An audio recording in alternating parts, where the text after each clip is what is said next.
Ashinya, Nyanya.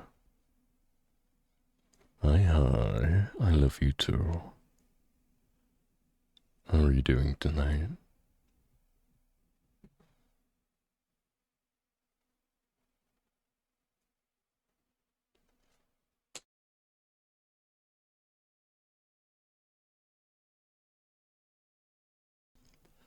Oh my. Hi, Jen. How are you doing?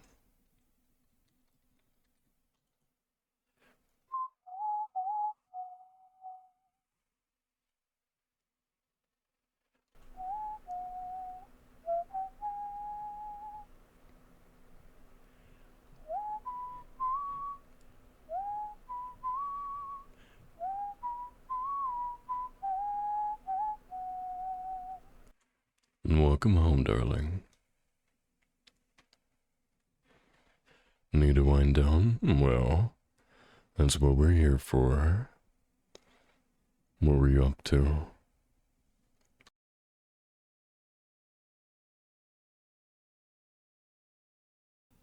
I hope you had an amazing night.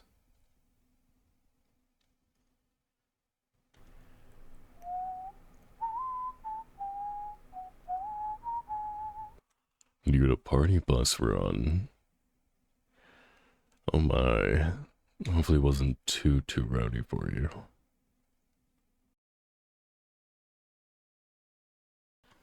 How's the music, by the way? Is it too loud? Evie, thank you for the lurk, cutie. You made money? Good. They were pretty good? I'm glad. We can't hear the music.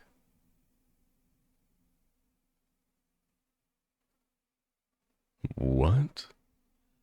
It says it's playing on my end for you guys. How in the hell?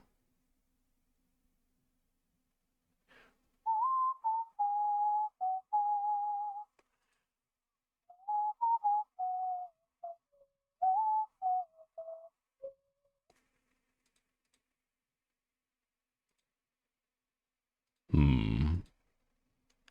I'm going to mess with some things. Please let me know when you do hear it, because that's weird. My OBS is, it's been weird. That's all I can say as of late. Larix, hello. Welcome in. How are you doing? Insomniacs Unite, hey. You being stopped by your heart rate, being rude? Oh, awful. Oh, I'm sorry to hear that. Why would this not? What if I.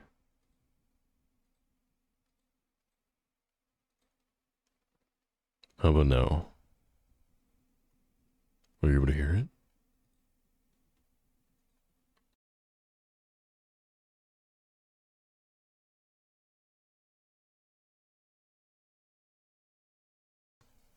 No. What in the hell?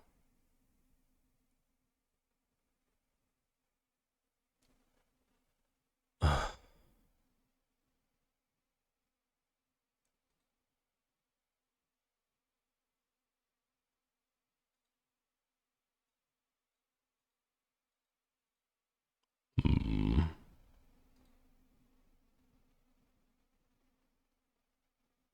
Maybe if I make it entirely new.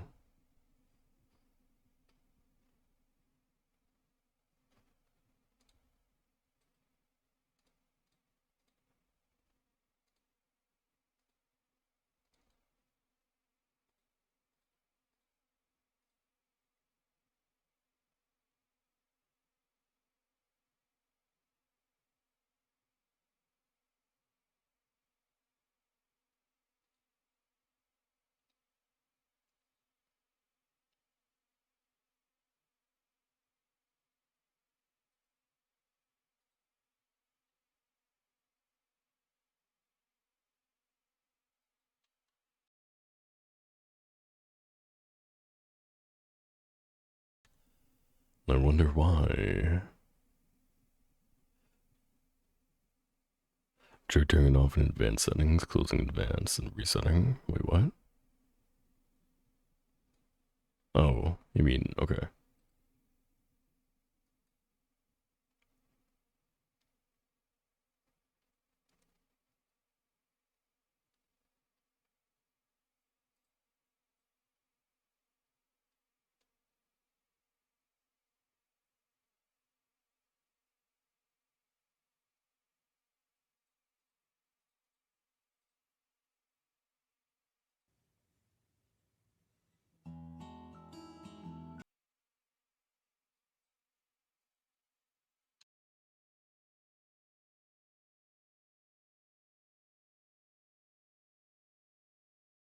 You heard it for like 2 seconds. Ooh, that must have been when I put on monitor. Why is everything breaking?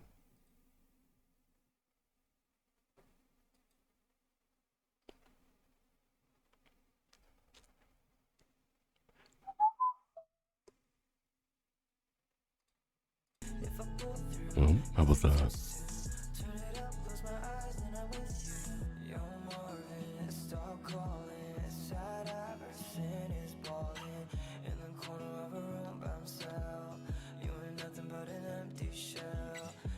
I wonder why. Now I hear double. Oh well. How's everybody doing? Let me catch up. Earlier you were in a call with Chaz and told him you were getting dizzy, so you checked your heart rate and hit 170. Ash. Not hitting those numbers right now, but it does keep spiking. Oh.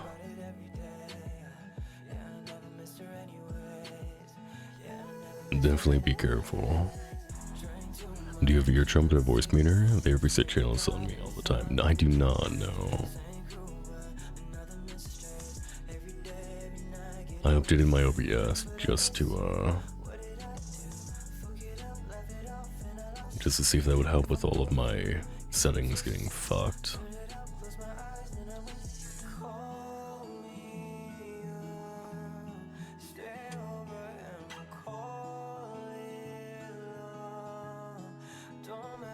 Maybe if I do that.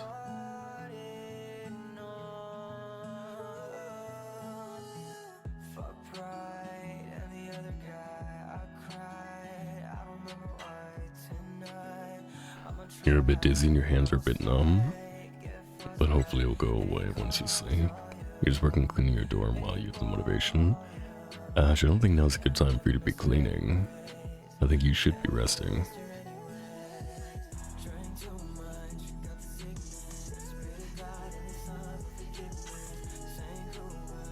Ria's voice when your trumpet equalizer all reset together drives you nuts. I wonder why.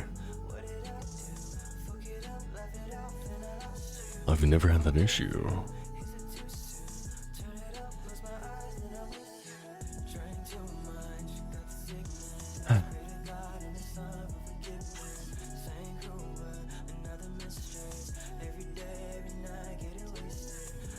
Ash, your health is more important than your motivation. I'm sorry to say. Actually, I'm not sorry to say.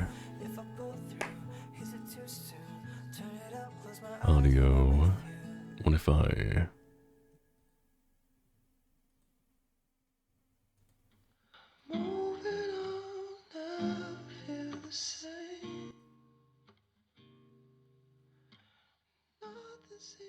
Let me know if you hear double now of the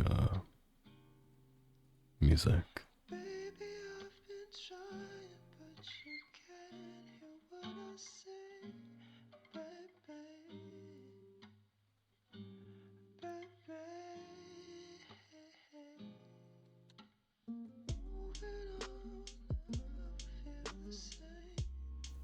It is quieter.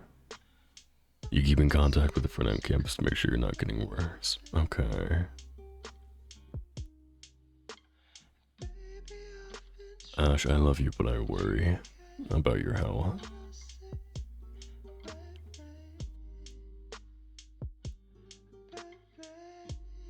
don't think any of us here should really be trusted properly to take care of ourselves alone.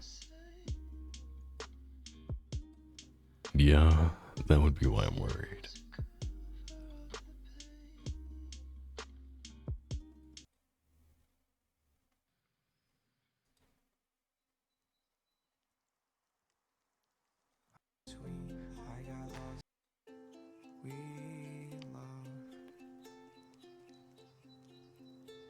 What a wonderful scene. There was such a nice breeze. All the memories were free. And the birds I honestly don't even know what to talk about. I've been sick the last several days because I get sick so damn easily. My throat's still not doing great, but you're taking a break right now, laying on the floor, monitoring your heart rate. Good. How's the kitty? I don't know where she is right now. I did some workouts and then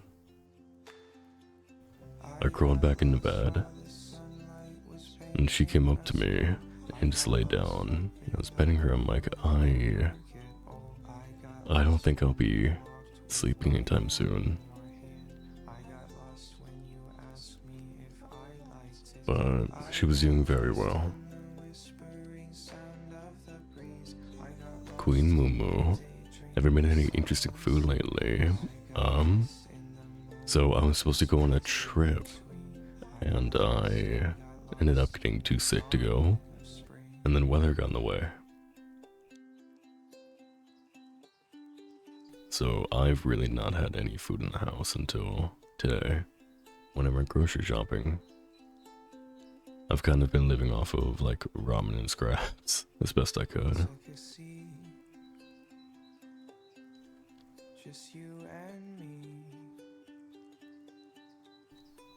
Am I feeling better? A little bit, but not anywhere near 100%. How are you, Luna?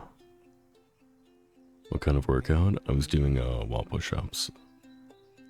And even if you're going slow and doing them properly, if you do 100 of them, holy shit. Like you're using stuff like muscles that you're not typically using. But I'm trying to get back on easing into it. All the stuff that I used to do. I know it'll take a while to get back to, but I miss looking that way.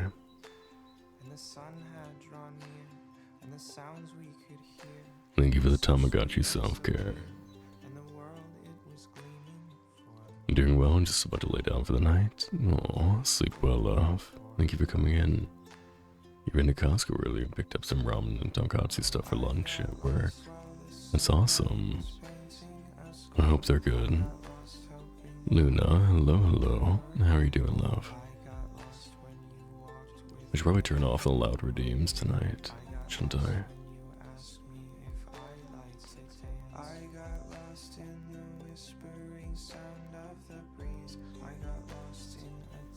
You keep telling yourself you need to do things, yeah. I feel like I should just talk quieter.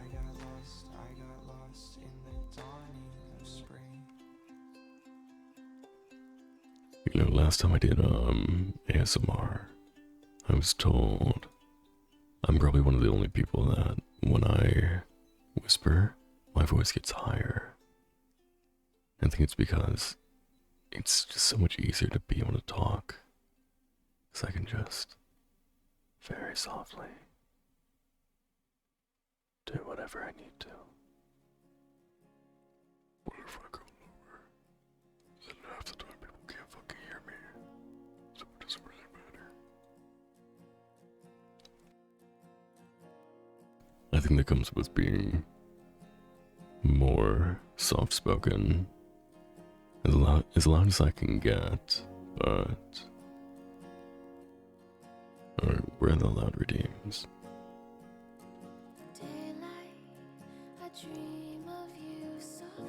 Two, 3,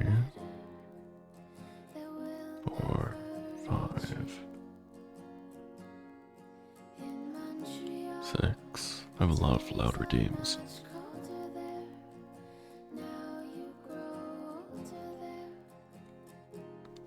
7. You keep telling yourself you need to do things. Do them. I'm Saluna. Sorry, I'm like scrolling the chat out. Jen, make sure you do stuff. Hope you're well, love. I'm getting better. How are you doing, Luna? How have you been? I feel bad I couldn't, like, literally every time there was an open spot, I'm like, I either don't have the game, or I'm too sick or exhausted. Same thing happens to me, whisper turns off chest voice, and pitch rolls high. See, but I don't talk through my chest even, I talk through my throat and head. Apparently I have a throat voice. I definitely need to, learn to get out of that. It's okay, love. We can set something up another time. I would love that. I've been terrible at, like, actually talking to people. It's so easy to get set in your comfortable ways with a group that you're used to.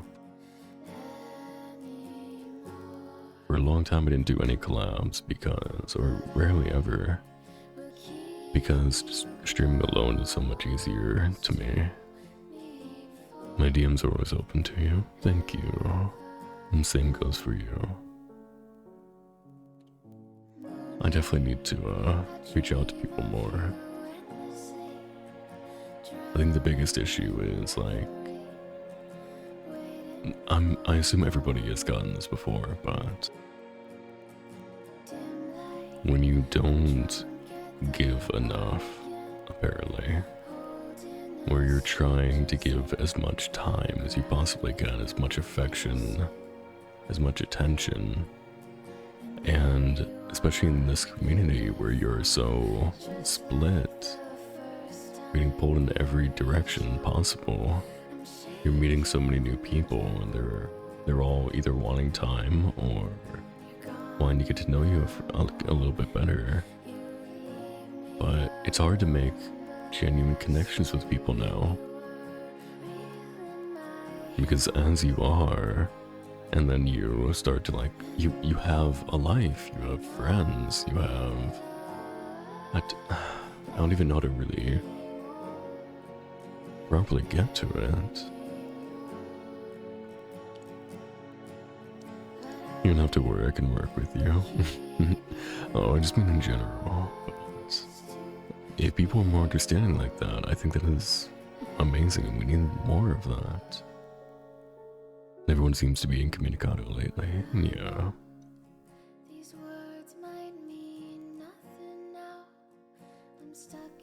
I think a lot of us have that fallout thought of not wanting to bother others. But not only that, even with my own, like, really close friends,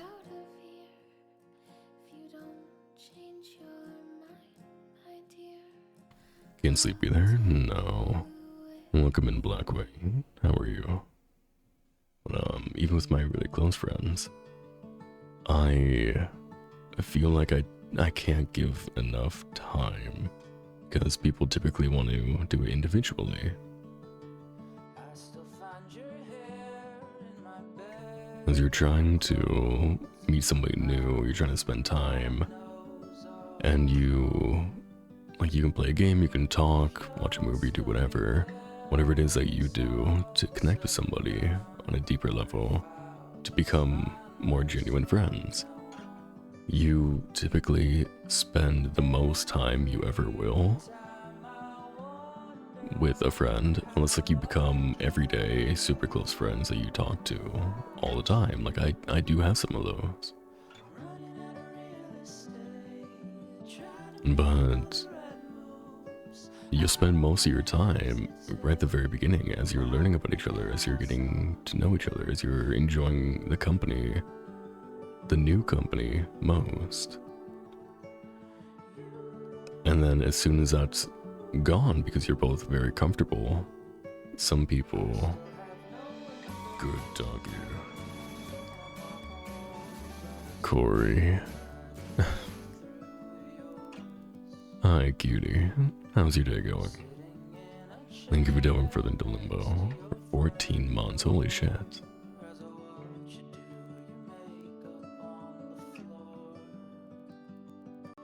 I think you were one of, if not my longest recurring sub. But how are you doing, Corey? How's your day going? I'd love to be bothered more, honestly. I try to tell people that. Me too. But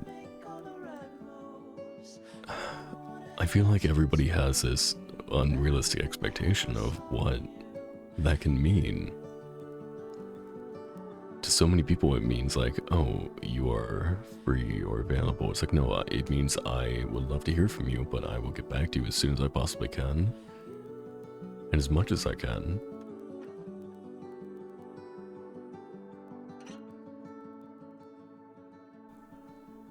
It doesn't feel like I've known you longer than a year. Crazy how time works, right?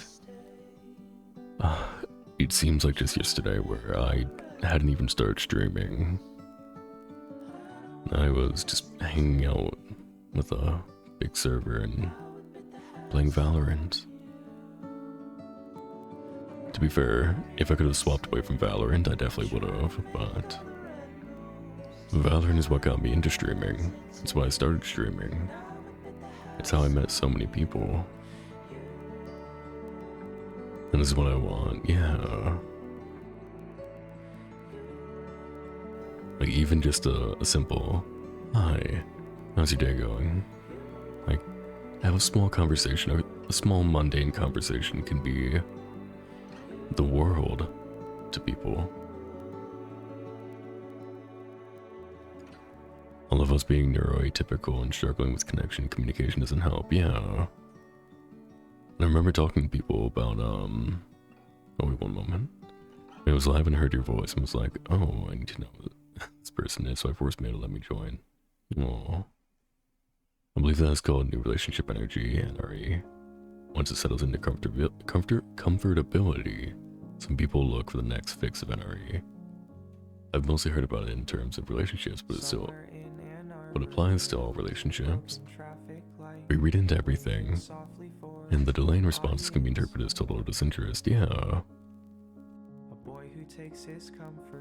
It is a lovely Yomiko. Hello, how are you doing tonight? What was I saying? I don't even know, I'm just kind of rambling at this point. Where he likes to go and look up at the moon. Ask himself where things went wrong and why he feels so caught. I need to learn about this battleship thing sometime. Like, what did I miss about Yomiko that their battleship? Your ADHD, just enjoy hearing from people when they do reach out. Exactly. And again, with so many people reaching out, or so many people not reaching out, but you meet so many people, you can have a DM list of 100 people, but each of them have this intense need to feel the most special, like, which is difficult because again, that is splitting your time between 100 people. And all of them either just want more or less, or they feel like you don't care anymore, which is never, ever how it goes. Your most interesting discovery is that you looking away and looking back, because you don't know how eye contact is read by neurotypical people as you rolling your eyes, yeah. Don't ask, she'll attack. Yummy, tell me sometime. Not right now, but it's top tier, same mood and feeling. We're going with that, quote-unquote disinterest that people see.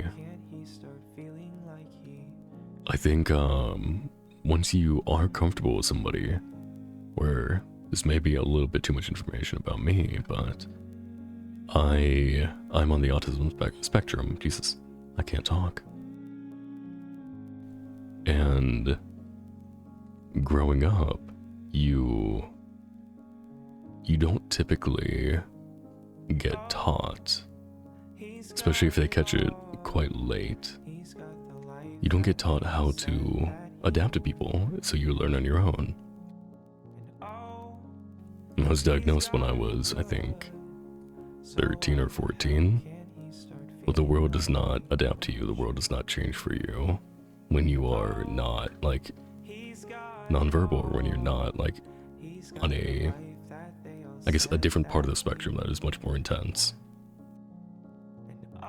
So being ADHD, autism spectrum, you know, depression, anxiety, all these different things mixed together, they found a link between children with autism, like that are on the autism spectrum, and borderline tendencies, which I found very, very interesting, because it explains a lot about my childhood, for one.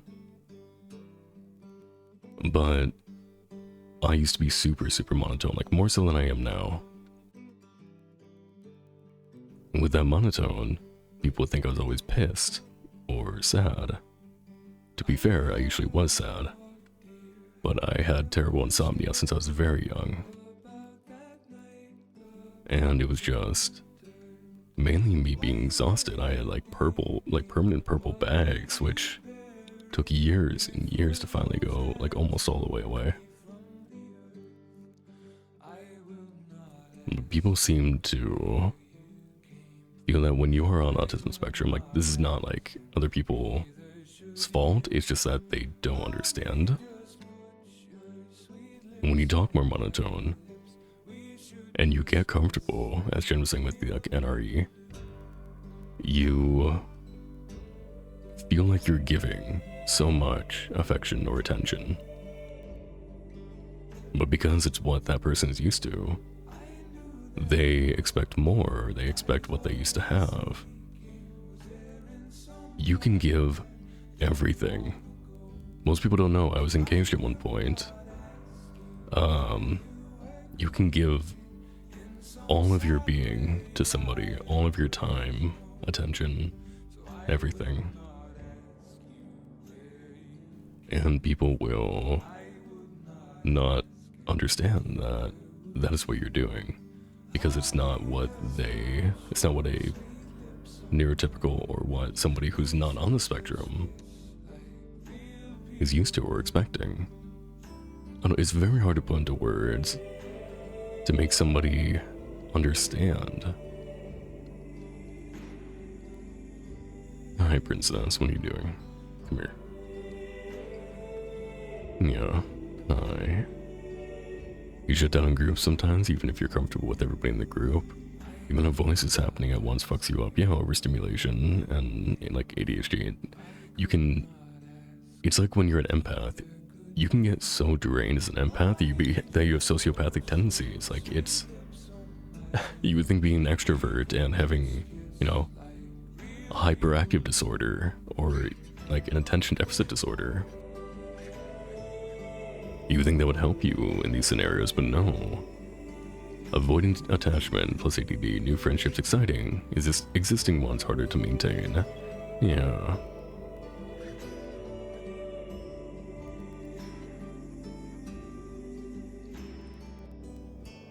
You kinda have to just adapt to the world and just drains you later on, yeah. The too much crosstalk shuts you down. You do the internet version of an Irish goodbye, leave without telling anybody. Yes, you do. See, my issue is I do a Minnesota goodbye and a Jewish goodbye because I'm both. I grew up both. Because as you're saying goodbye, like I typically cannot be the one to leave first.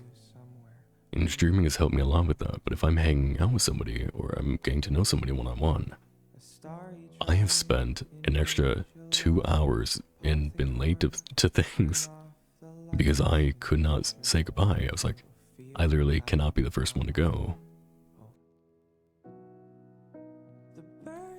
Gobi, hello, love. How are you doing? You constantly just disappear, yeah? I'm guilty of it too. There are times I'll do it myself. It's like people don't appreciate what is passionate for us, to be honest. They just expect it, whereas for us it's giving everything we have. Yeah. As an autistic, I don't smile even if I'm masking, because I don't see the point of smiling without reason. Being told to smile a million times at family events is why I dread going to them now, yeah. And growing up with, a body dysmorphic, mindset. Like, I'm like really delving into my own. What? Almost 2 a.m. is not a good time to delve into my childhood and what the fuck happened to me. I'm like, I grew up with body dysmorphia, and like I was extremely skinny, but the people around me were even skinnier. So I remember being in elementary school, even preschool, and sucking in my non-existent gut, and you could like see my ribs. Like, there needs to be a way to get this across and diagnose sooner without like it having to be this huge thing of we're putting you in a program or just gentle guidance, because you're so impressionable as a child. You think you need to make a list of people you can pester randomly and get them to talk? And Jen, you can absolutely add me to that list. You would like more people to bother you. Wait, I would like more people to bother me, but I know I don't have the energy to give it back, so I'm okay in the isolation for now. See, I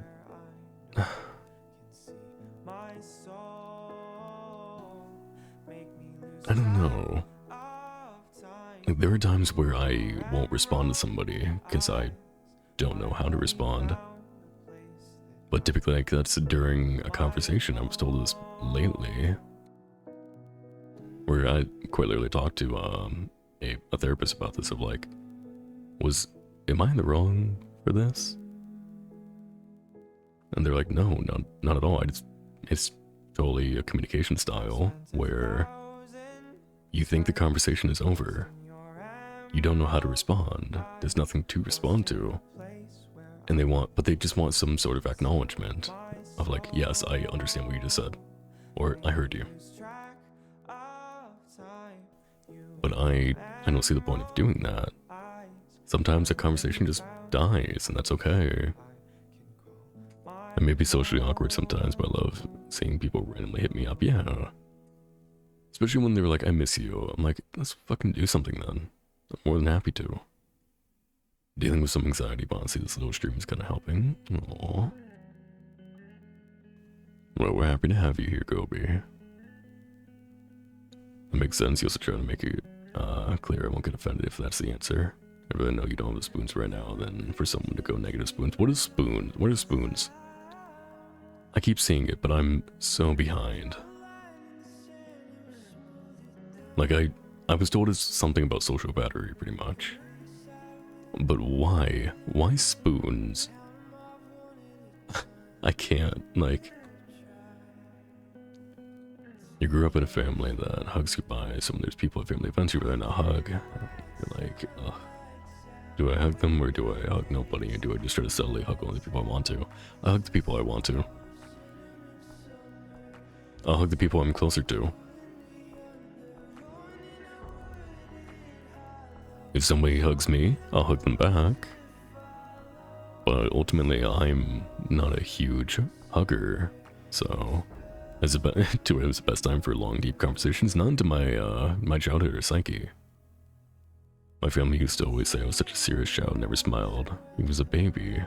Growing up, I just kind of realized, like, I was just autistic, but never got that recognition, you know? Yeah.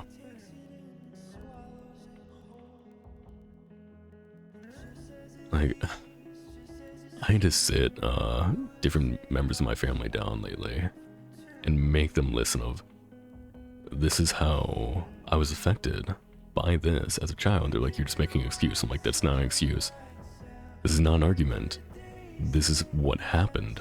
This is what it was. And the sooner you realize that, the sooner you actually pay attention that your child is autistic like that, the sooner you will be able to, like, just have more of an open mind. Just please have an open mind. I'm waking up in negative spoons daily, so I'm grateful no one tries to talk to me honestly. I would absolutely randomly poke you. It's so hard when you're an autistic child, but your behaviors go unrecognized, yeah.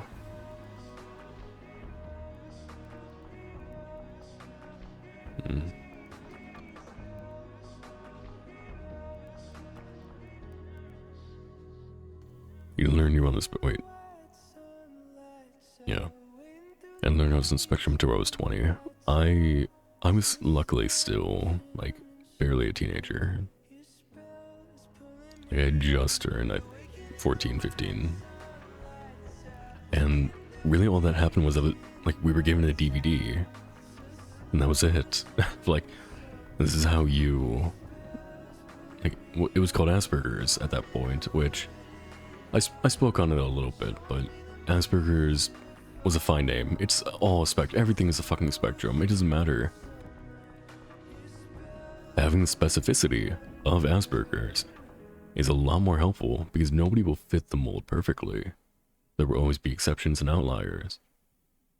So I don't get why they got rid of Asperger's, just called an autism spectrum. People already knew Asperger's was on the autism spectrum. If they didn't, they need to read a little bit more. Or like, we need to be taught better in school, which definitely we do. I didn't learn until last year, and it feels freeing and overwhelming at the same time, because you just realize there was a reason for those things you struggled with, yeah.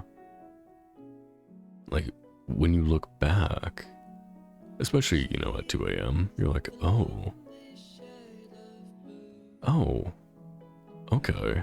Like, people get angry when you're just trying to understand. You're trying to, like, you're very calm, you're trying to understand, but people are having a visceral reaction to you. It makes no sense to us. How do I hide this one? Hide. There we go.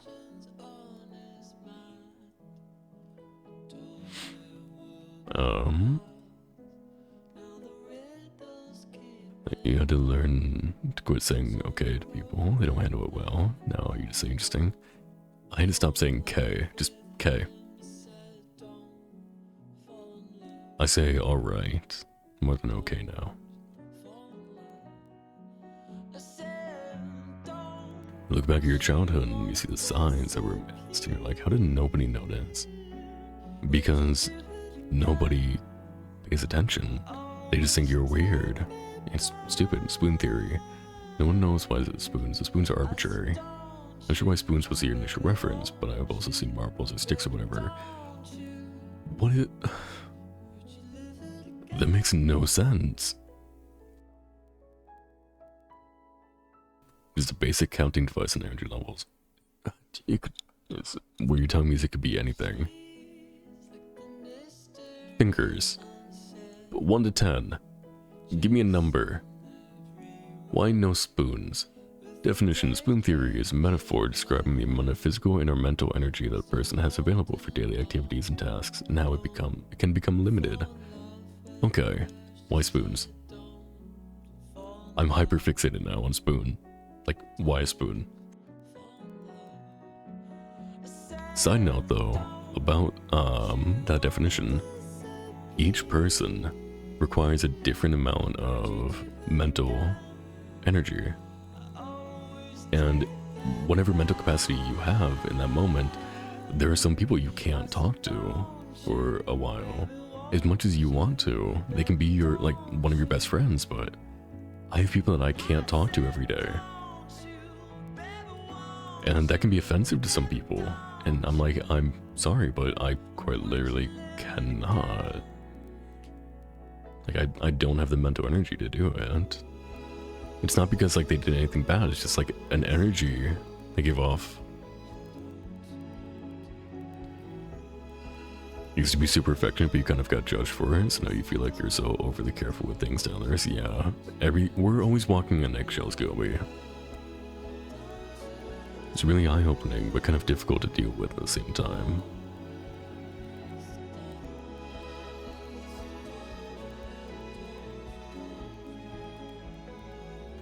Some people wake up with like 5 spoons and doesn't have what's needed to tackle a full day. Wait, is it not 1 to 10? Well, others have more to spare and can handle a day in full swing and have to spare. You received perfection and it backfired enough times so you just gave up. Now you don't know how to summon it anymore. Yeah.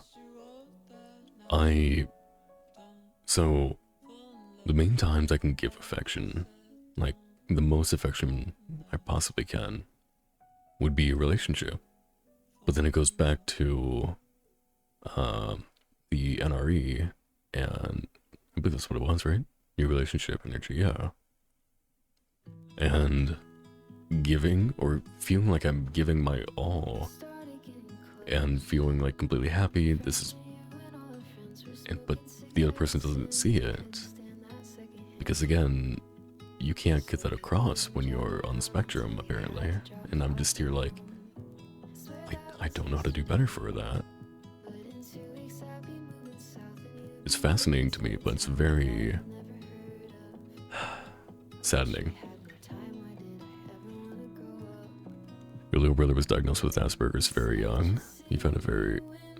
I like how I go back from reading it like in first person to like reading it directed towards. My little brother was diagnosed with Asperger's very young. We've had some super interesting conversations, but I'm also not offended if he doesn't want to talk or hug or whatever. That's how it should be. Like, it's... Like, yes, it's a label, and yes, it affects a life heavily. But people who don't have it don't really get to say, like, you're making an excuse. Like, no, this is this is something that truly affects me.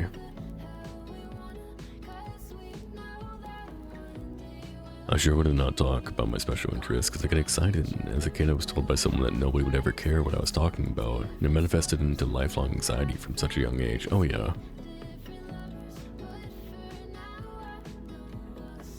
I feel that it just feels like a flip just got swished. It's difficult to show that same level of affection now. Yeah.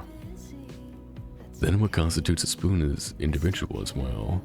For some, a shower it takes 2 spoons, for others it doesn't take any spoons. Oh.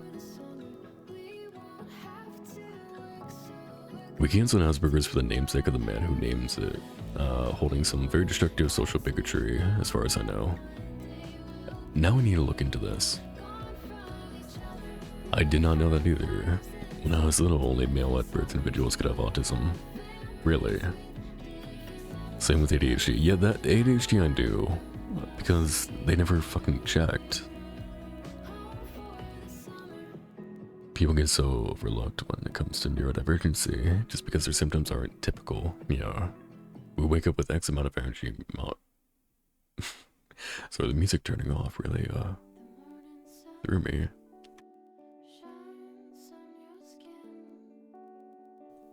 We wake up with X amount of energy modules to spend. The amount we start with varies on mental and emotional health. And those factors also determine how many modules we spend doing any given thing in a day. When you hit 0, you can do nothing else. Lately, I'm hitting 0 quickly, which is terrible. Because I love doing things, I want to do things. I used to be super active and outside all the time, and reading books. Now sometimes I feel like even reading a book can be too much. I'm like, it is no fun.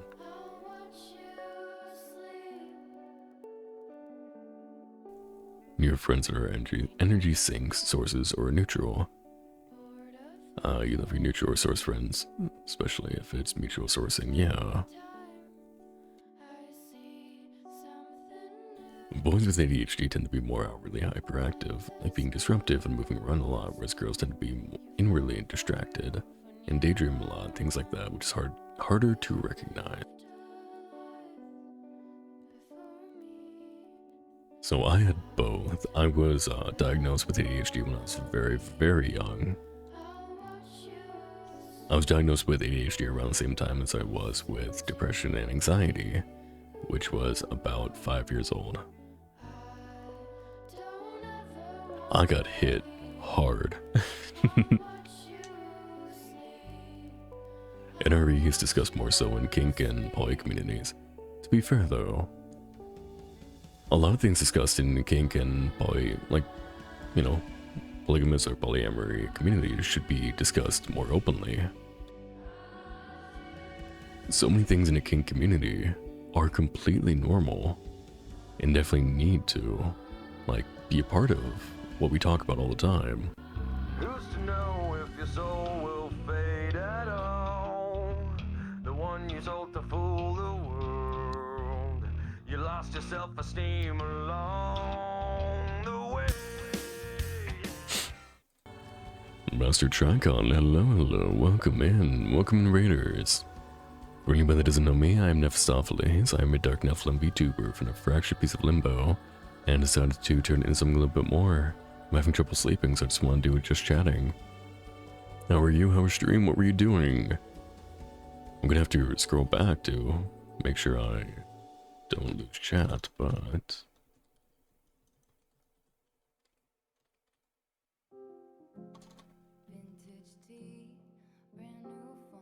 Oh, you're playing Fortnite, how'd that go?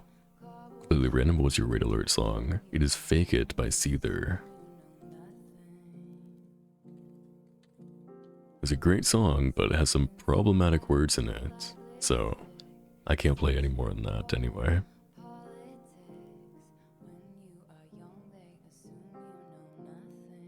Some Fortnite, not too bad, I'm glad. May I ask, how'd you end up finding me?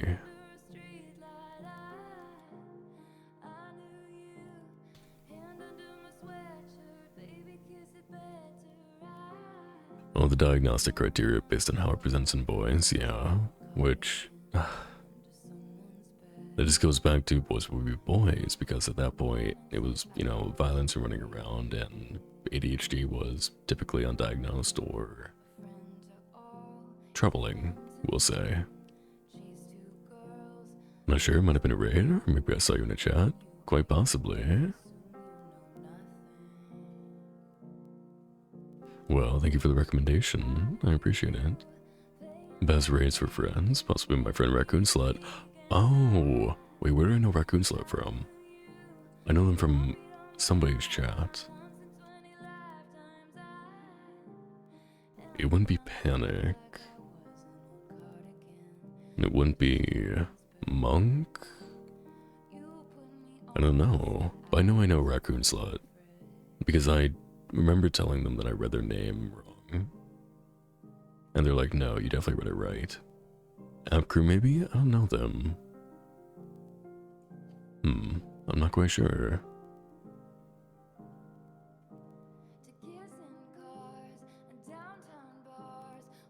The reason why Spoons was used, the concept was started by writer Christine Miserandino, who used spoons at a diner to describe chronic illness to a friend.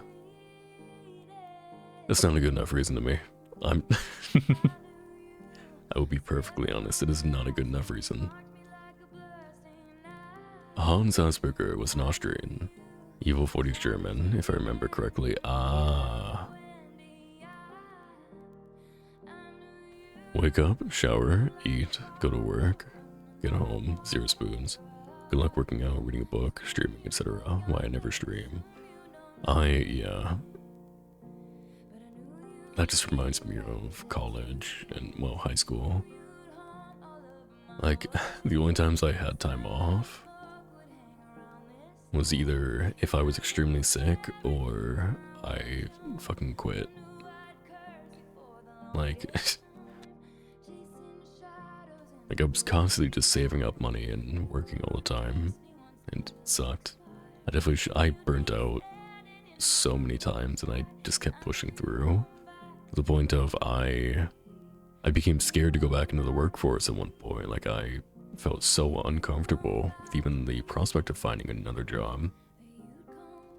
Luckily, I still had the money saved up, but eating 0 spoons is terrible.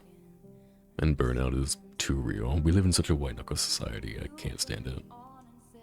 I gave up trying to work out or make food that wasn't quick and easy. When I do have the spoons to make food, I didn't make extra to have on hand for later, as do I. But like my easy meals take like an hour sometimes, maybe 2. Your ADHD was diagnosed at about 19. Realized after more research you were probably autistic too. When it costs $1,300 to get tested and you don't have the money for that. Oof. To be fair, Corey,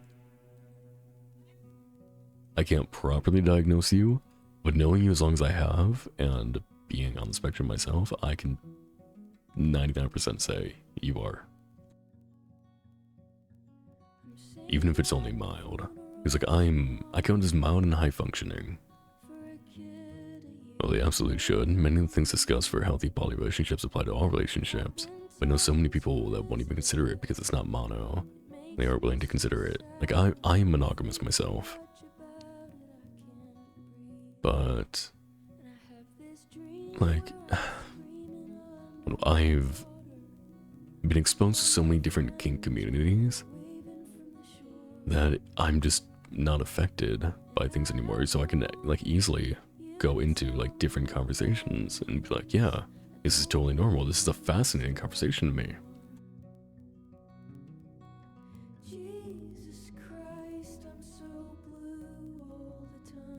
You feel like poly and E&M relationships are slowly being talked about more. You think you're gonna see Seether tomorrow? Ooh. Wait, Seether playing somewhere? That's awesome. If it worked out like a year from this, it'll only make things that would take 20 minutes or less. Spoon theory running your whole life. Oh. I'm sorry, Lyrics.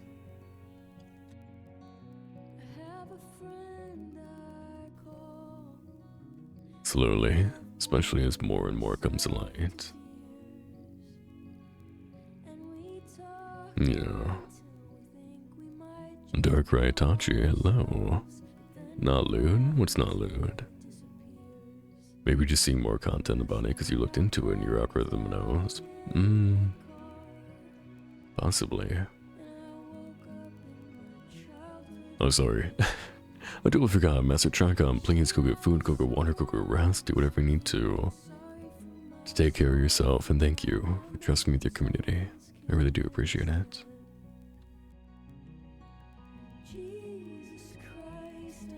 You always have to explain the hours you have in a day when people ask why your house isn't spotless, why you don't work out or make food or whatever. You love listening to the Multi-Amory podcast for a while. It got a bit repetitive, and you haven't been in a podcast mood for a while now. I used to listen to the Tripod, which was like the Try Guys, and then like I fall out of it. I used to be like an avid podcast listener, and I haven't in years. And eventually, the Tripod, but even then I kind of was just out of it.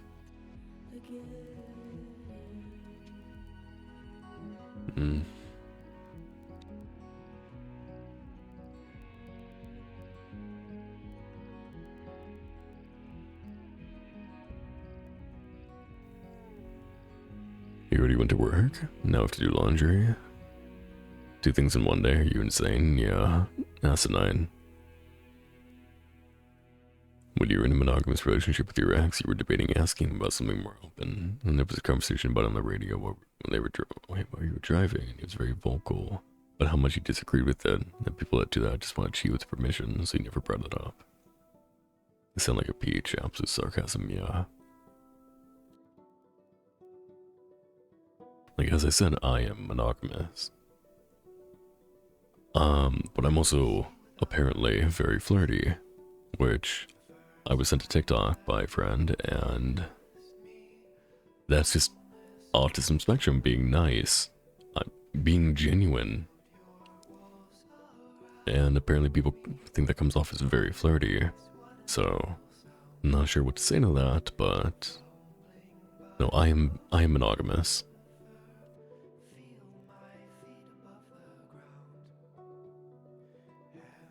So I wouldn't call it cheating with permission. I think that whatever happens between, partners, whatever they discuss, It's absolutely between them and nobody else.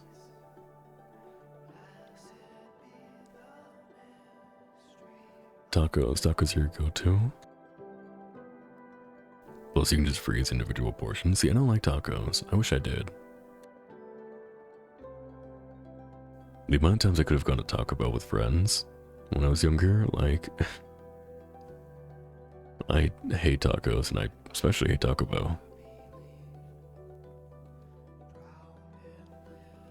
He was an experience. When you broke up with him, you didn't hate him, you were just done with that relationship.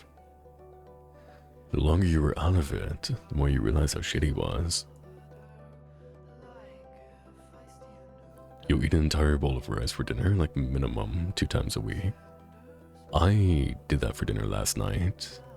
Like, I spruced it up a tiny bit, because like I had a sauce that I made and I mixed it as like after I washed the rice.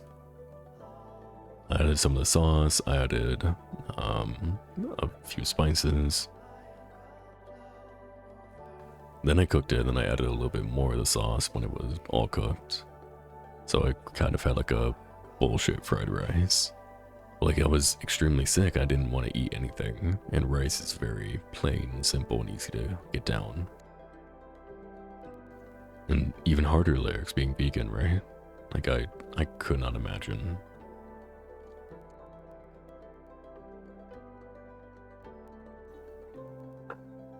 You ended a friendship last year, and the relief you felt after leaving was crazy. You've started doing that more and more. You discovered Costco is a 90-second sticky white rice thing. You love it. I can't do that. I would rather wait 45 minutes for the rice cooker to be done. Your ideal dynamic is a mostly monogamous relationship where flirting with people for fun doesn't count as cheating. I agree, but I wouldn't do it in front of the person or like... So, there was a song, a cover that came out. I think The Weeknd did it. Let me find what that song was called. Oop.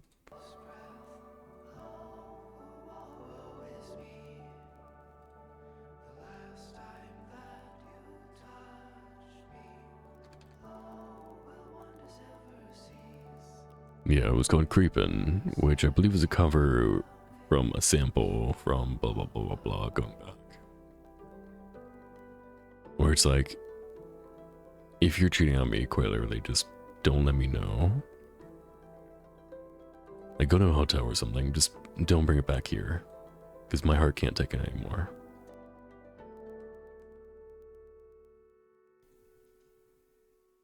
But mostly monogamous relationship or flirting with people for fun doesn't count as cheating would be, yeah.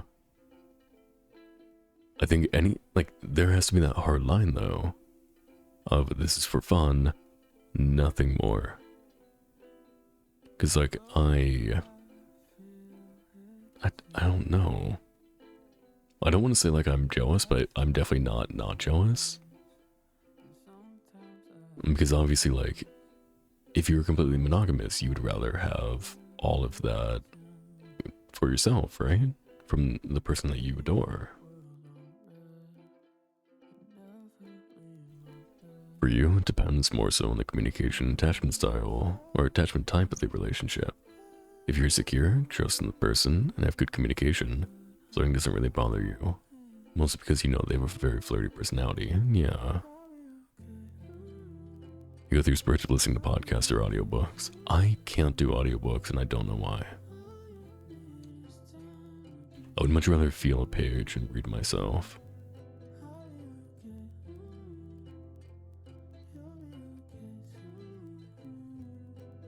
If it's like flirting with a specific person one-on-one, and having that sort of flirtationship, that's different. I mean, we're flirting with people I run into in games, like rizzing up an eager on Valorant. Just flirting with people I'm not gonna talk to again, you know? Yeah, absolutely. That would be totally fine. Like, Corey, I've played Valorant with you before. You flirted with literally every girl we came across. Or flirting with friends, I know it's just friendly. Cheating has a different meaning for every relationship.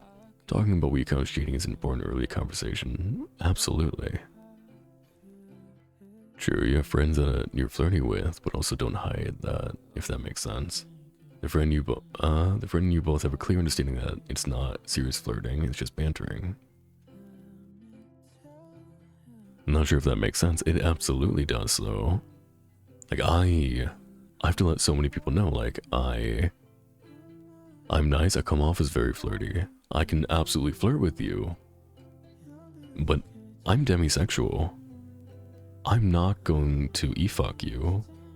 Or if we're in person, I'm not going to fuck you. Like, I need to learn about you. And again, being monogamous and being demi and all these other things, like, I can't have a one-night stand or anything. I've never been able to. I would much rather just have a long-term relationship. Which so many people seem to not understand that that's a real thing. They're like, you have a dick, why don't you use it? I'm like, fucking born different, built different, what about it?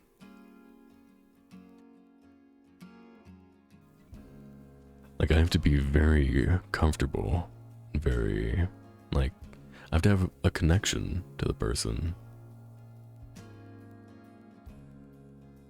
Been lurking for a bit, just sending some hugs to everyone. I'm sorry that a lot here had to go through such hardships, but I'm happy to see you still stand to this day, to have you here tonight. Katsu. You are far too sweet. I hope your day is going well, love. Being flirty is how you learn to communicate, so if you're with someone who expects you not to flirt with anybody, just limits your personality too much, you think, yeah. I learned to speak through mainly books or romantic comedies or just romance, either novels or media. So I'm definitely a lot less formal than I used to be. But I used to be quite, like, even, I don't know how to properly describe it. People say I'm very formal now, but if they met me a few years ago, like, I was told it was like dating somebody who was 30 when I was 16, and I'm like, that's not good. Especially considering the person I was dating was older than me. So, like, I was like, how does that... It wasn't even just about, like, a maturity level. It wasn't about growing up too early or anything. It was... Like, they didn't say it was mainly, but it was a big reason of it. Was just the fact of how I spoke. Like, that's part of the reason why I stop constantly to think about my words, because I'm trying to translate.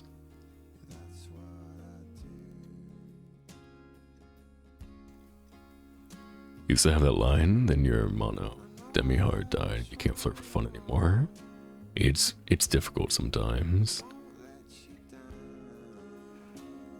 You think in relationships, it really just goes down to having open communication, your boundaries, to let your boundaries be known. I think that should happen in friendships. It should happen everywhere. It's definitely a conversation to have. You don't want to do anything that makes people uncomfortable, but at the same time, you want to be your authentic self with people, yeah.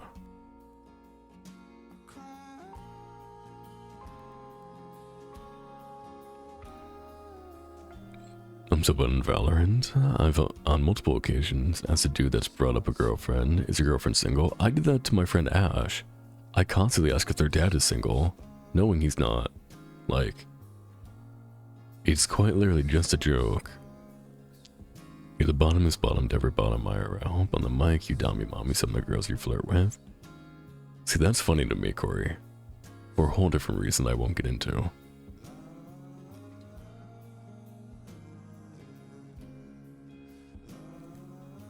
You definitely prefer a long-term relationship, and after doing the healing, whatnot, you only recently found someone for the first time since high school. I'm happy for you, Jen, truly. You think you need to hear this? Corey's very cute.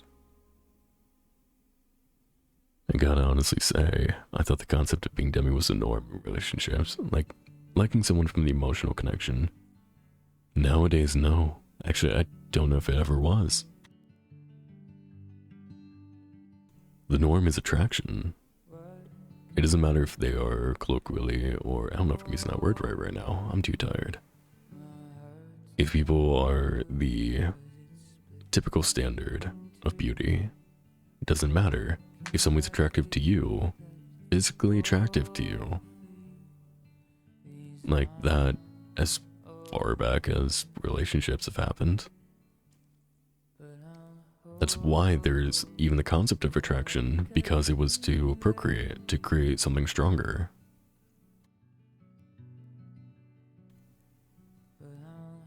Thank you, love. It's going alright. Sluggish and hot, but listening to you is now a highlight for today. You are too sweet. I'm just very sick. I was playing on Texas servers, and they were trying to figure out where my accent was from. And the dude was like, "Are you upside down?" And the girl was like, "No, I think she's like up top." I don't know what possessed me when I went. I mean, I can top you if you want me to. And she got so flustered, it was amazing. Oh. Everyone do take this time to hydrate. Oh yeah. Water is very, very important.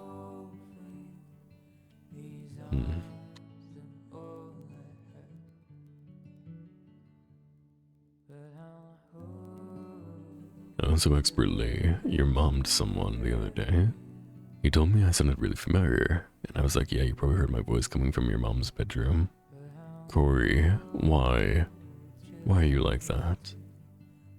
I love when I have friends that are very dominant with others, but they can never do that around me. I never really get to see that side of them. I love to watch them in action with others, but I get a different energy from them. Jen, I'm that way with brats. People that are super bratty do not brat around me, because they very quickly realize I will not take their shit. Like, I have a line of, like, between bratting and disrespect. And as soon as you cross that line, you're fucked. But, like, even if it never gets to that point, apparently the energy I give off, like, brats just don't. They can certainly try, and they can brat a tiny bit, but for the most part, they just don't. I don't know. As soon as I, was totally old enough, I immediately was into brat taming, so. I was always used to, like, wrangling my bratty friends anyway, so it didn't matter. There's a difference between social values respecting a connection versus demisexuality in earnest. Just stating facts, despite having you on most of my days now, it's not every day I get to hear you, Katsu. You know, you can literally call me. I have Discord, you can just pick up the phone. I will usually pick up if I can. Even just if somebody wants to hear me, tell them to have a good day, or sleep well. In other news, you just got the Wordle 1 too. You've gotten in 3 multiple times, but 2, nice. You should ruin it for everybody. Same though, your tolerance for brat energy is minimal. You just walk away. Oh no, I don't walk away.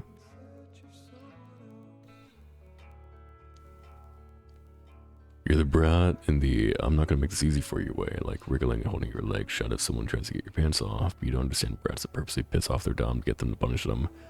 So, I believe typically that would be for a punishment, which is why you properly punish and you don't give them a punishment. Because a real punishment is to deter them from acting out for the sake of getting a punishment. Like, it is very much a lifestyle, it is not sexual. The latter isn't brats being shitty. Yeah. It's improper, I would say. I wouldn't say shitty, I would say it's improper. For you, kink isn't strictly sexual either, though. It's mostly energy-based. I honestly usually think of kink as lifestyle. Well, you've never found an appeal in bratting? I don't mind brats. But again, there's that line. Like, I won't walk away. but I will ruin their fun. And I always do if I can, when it comes to like getting near that line. Internal compass versus external pressures. Traditional values place an emphasis on finding the one before marriage, etc., whereas demis legitimately cannot find attraction before an emotional connection. So like in demisexuality, quite literally is halfway between whatever is normal and quote-unquote normal and asexuality, where you can still feel attraction, or like you can still, for lack of a better term, you can get turned on. You still have those hormones, you still have those feelings, but you can't properly direct them. I don't know, it's always a spectrum. Everything's a fucking spectrum.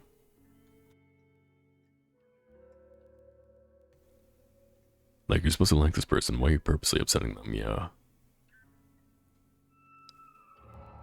Lifestyle is kind of its own thing. Yes.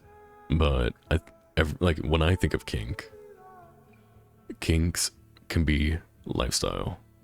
And so many kinks are lifestyle. But it's become a almost strictly sexual term. Which is why, like, if I see something is, like, quote-unquote kinky, it can depend, because it won't actually be sexual. They'll be like, what are you talking about? I'm like, so I explain it, they're like, oh. Like, I'm trying to think of an example, but I genuinely can't right now. I guess the collar could be one. You know, there are people that genuinely enjoy wearing a collar. Not for anything sexual. Just lifestyle. They enjoy that feeling. I couldn't describe it to you. Because I've never done it, but like that, I don't know, that would be considered kinky. Being a hard demi, wait on. You like bratting through malicious compliance. Corey, you are the genie of brats. Not that you like grant a brat wishes, just that you're gonna take the words of your dom and twist it. Unless they're very specific. Being a hard demi who values emotional communication over everything, the bratting side of playing games does not work for you. I mean, absolutely fair. For the person trying to piss off their top, it's just poor communication for you. Yeah, you don't mind playful bantering, bratting, but once you hit your line, you're done. Brats aren't for everybody. I think brats should be upfront without, because if they were to start doing it after establishing a relationship with someone that doesn't know they're a brat, doesn't like brats, it's just wasting people's time. I mean, in this community at least, which, you know, not a very good reference. People are typically very open about them being brats because of the anonymity. And all of the public dynamics, I guess. Most people that you see talk about kink are referring to strictly sexual things, whereas lifestyle is more protocols, whether high or low, defined roles in day-to-day life. Everything's a spectrum. Yep. You can have a full-on BDSM contract, or you can just enjoy wearing a collar and having had pets, curling up in someone's lap, or being locked in a cage. Like, everything's a spectrum. I mean, yeah, as in all things, always communicate who you are, and what your needs are when getting involved with someone. Yeah. You love when bombs discover self-collaring. It opens a whole new world of thought for them. Because, for so many people, like before they discover it, a collar is a bad thing, or it's a very, like, I don't want to say subservient, but it's a very owned thing. Well, when you're doing it yourself, it's quite literally a comfort thing, and like it can put you into a mindset, I'm sure. You're realizing the right person is exceedingly hard to find for a mono, demi, top, pleasure dom. Absolutely. Yeah. I am right there with you, Lyrics. I used to be a very strict, hard dom, and then I eventually softened a bit to be a soft dom, and then a soft pleasure dom. The more particular you understand yourself to be, the more particular of a person you need to find. And sadly, not many people fit the bill. Because how often are you going to find somebody with the same, I guess, values? Oh, boy, on your cheeks. Evie. Thank you. I don't know what it is about the men I've been with, but I feel like too many of them are Edgars and have started needing to tell people not to do that to me. Oh, Edgars. I was like, what? Did you spell Edgar wrong? Or Edgars? Corey, you're just horny. There's a difference. Edging is funny. Like the sounds, the moans, the wriggling. Yeah, they're going to edge you. They just want to keep hearing it. You've always been more of a soft pleasure dommy. You can do the others, but you just don't have the preference for it. Yeah. Why apologize, Evie? I appreciate it. 50 Shades? No. Jen, do you think an Australian guy's read 50 Shades? No.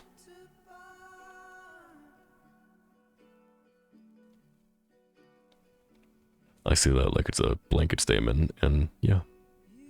I've never met a single... You know what, I'm gonna fucking message every Australian guy now. I'm like, have you ever read 50 Shades of Grey? You know what, there's one. One might have. I'll let you know if I get a response.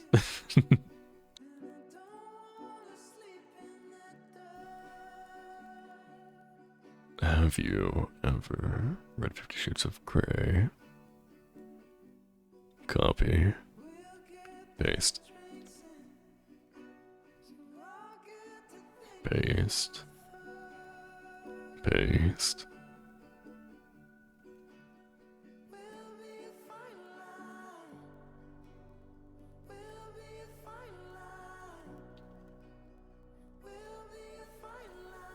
There we go. Evie, welcome in, darling. Thank you for being here. I'm sorry you're up so early. Edging has become very popular because it's like dipping your toes in. It's already enough of a challenge at its base to find someone who understands and reflects and complements your emotional, mental, and sexual needs. So, I talked a little bit about my engagement before, but she was extremely extroverted, which I'm not. Not going to talk about mental health, and hypersexual, where when you're demi, like, people can mix up demi and gray sometimes, but I think I'm demi and gray, where sometimes I just don't feel sexual at all. Like, I was in love with this person, but I quite literally had no interest, and if you're dating hypersexual, sometimes I can feel like they aren't attractive to you. So, the worst thing you can do is probably give in, but I did, every time.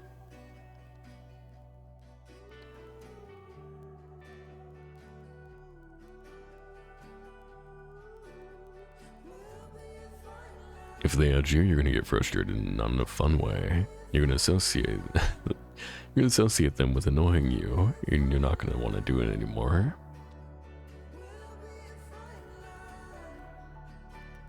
Think they've heard about it or seen clips of it? Oh, that's right, there was a fucking movie.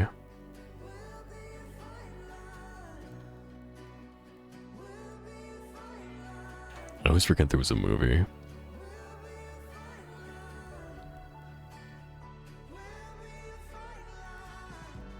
Then you add your particular flavors of those requirements into the mix and it gets extremely small.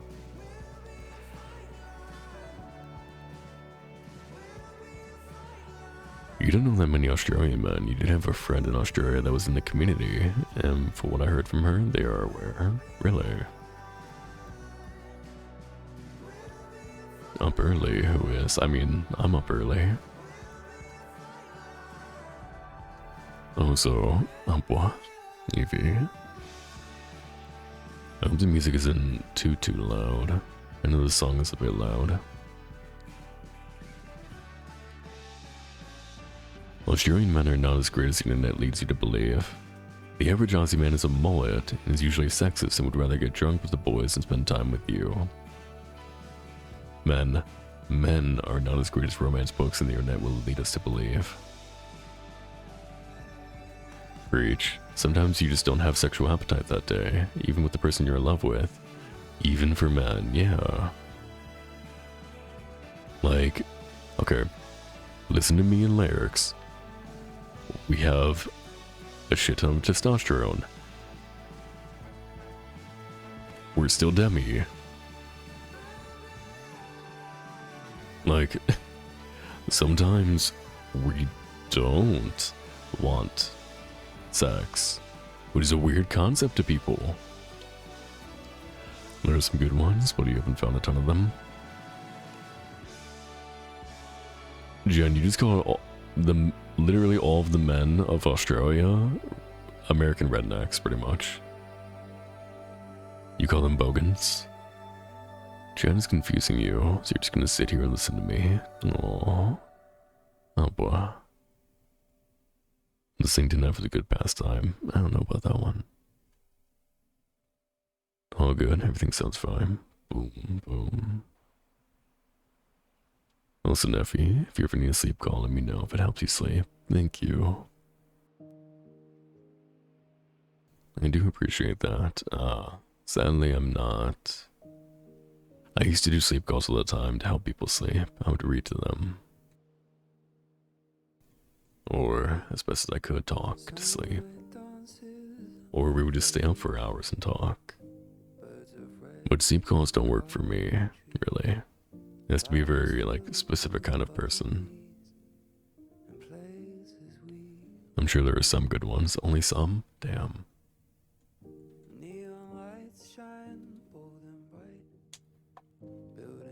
Alright, I have confirmation from one person so far. They did not read it, but they saw the movie.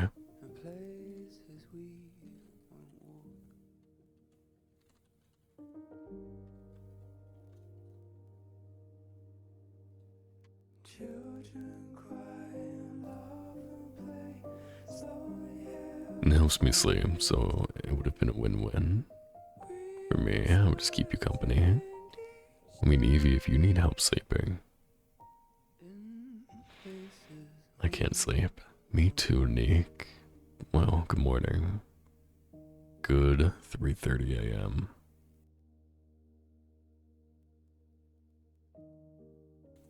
Sometimes it's hard not to take it personally when a man rejects your advances when you've been with them before, because of how society's portrayed men as always wanting it. So when they don't, you think it's you.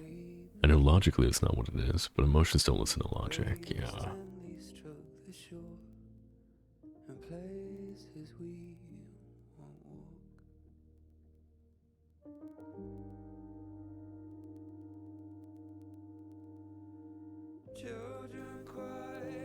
Howdy, Neff. Howdy.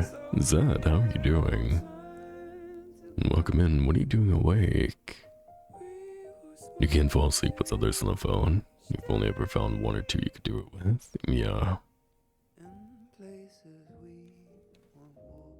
I think, okay. So I used to do sleep calls literally every night with my ex. And that, if you do that, well, not literally every, but almost, I would say 350 days out of 365, right? And you do that consistently for about 2-3 years. And then suddenly you go a long period of time without that. It feels very empty. Because like if we weren't like in person, because like I went off to college, she went off to college, like it became very difficult. And then you eventually lose it. And you're not able to, like, it has to be that person. It has to be a very specific kind of person that can make you feel comfortable enough, safe enough to sleep. It doesn't matter, like, how... I don't want to say, like, how you portray yourself, but it doesn't matter how masculine somebody comes out to be or comes off as. Because something that people seem to not realize about men, they just want affection too.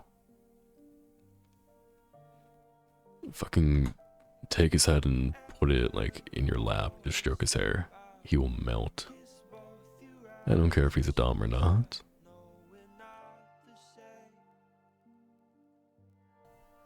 Evie, hi. It's almost 10 a.m. You slept 11 hours and now you're here. What does that tell you about me being able to sleep? Evie. Your friends used to have a channel they would drag you into when they realized you'd fallen asleep instead of disconnecting you. Cute.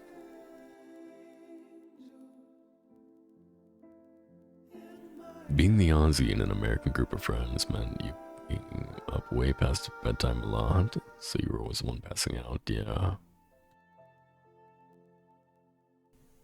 Like, we're on opposite sides of the world, Corey.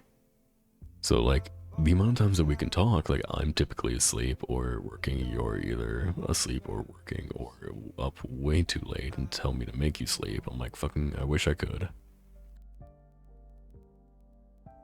Uh-oh, time for the wholesome pickup line of the day. Mind if I tie your shoes? I'd hate to see you falling for anyone else. That's very, very cute. I like that a lot. Swole tadpole, if you're still here, thank you. I adore that. You fell asleep for a while and that went out the window? Me too, yeah. You don't have a normal sleep schedule, so you're here chilling and playing... I don't even know what that is. Is that like a music artist or a game? Nike or Nikki? I used to sleep call every night with people who are no longer in my life. I can't even fathom it anymore. Yeah, you lose it as a routine, and then it just becomes impossible again. You've returned. Hello. You're here. You're queer, and you're ready for some beer. Or coffee in your case, go the fuck to sleep.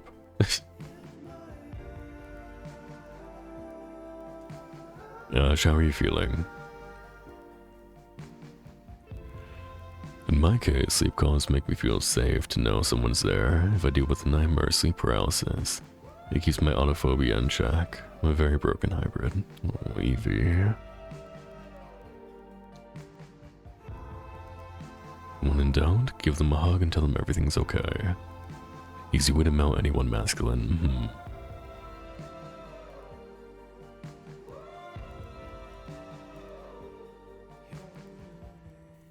You're really quick to trust people, but it's next to impossible to get it back if you lose it from you. Yeah. I found that's true for most people. You can give that to friends, but you get weird about them giving it back. Yeah, I think it's because you're in that nurturing role all the time. I am very, very much the same.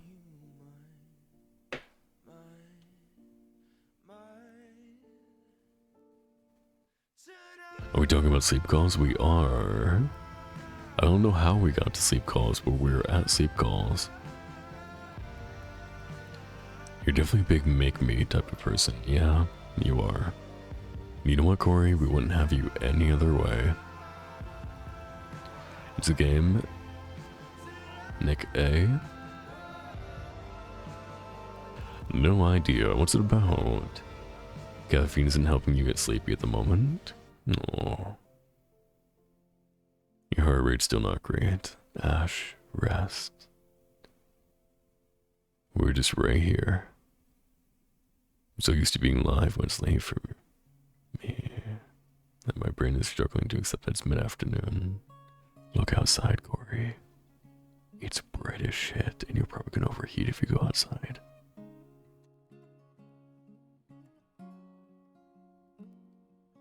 That's what you get for being Australian. Still in Australia. By the way, don't mind how Corey and I talk to each other. I promise, we love each other and we get along very well. I don't think that's it. It has more to do with you never received that as a kid. It's something you have to work through with someone. You don't have many you trust to work through that with. Yeah.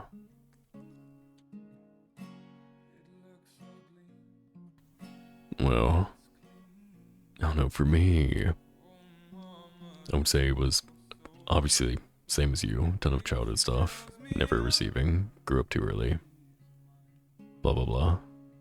But having somebody that you do feel safe with, once you find them, is, I'm sure, very, very nice.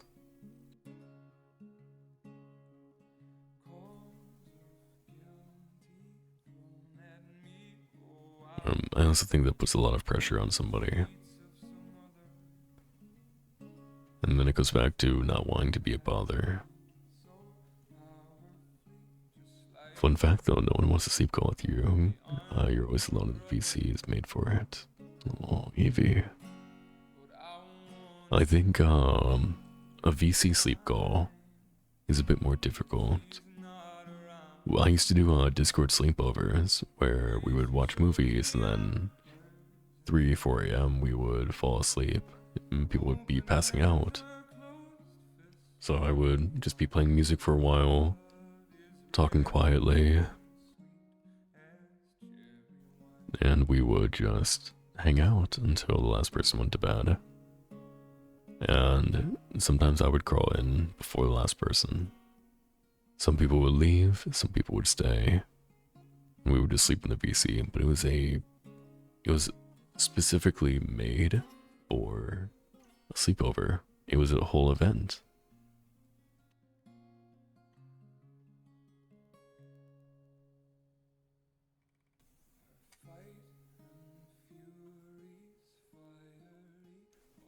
Anime waifus with guns fighting a mechanical rapture, one board at a time.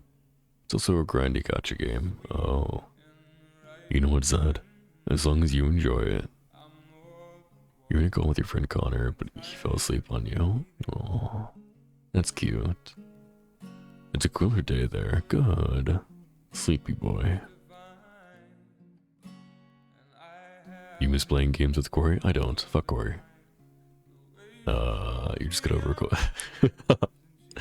You just get over a cold. The only thing lingering is a phlegm stuck in your throat.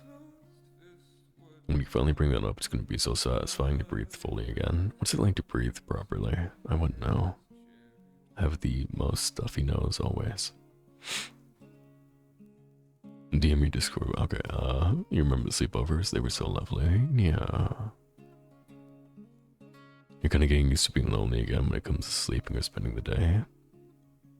I think having a reframe of that, Evie, would be honestly amazing for you.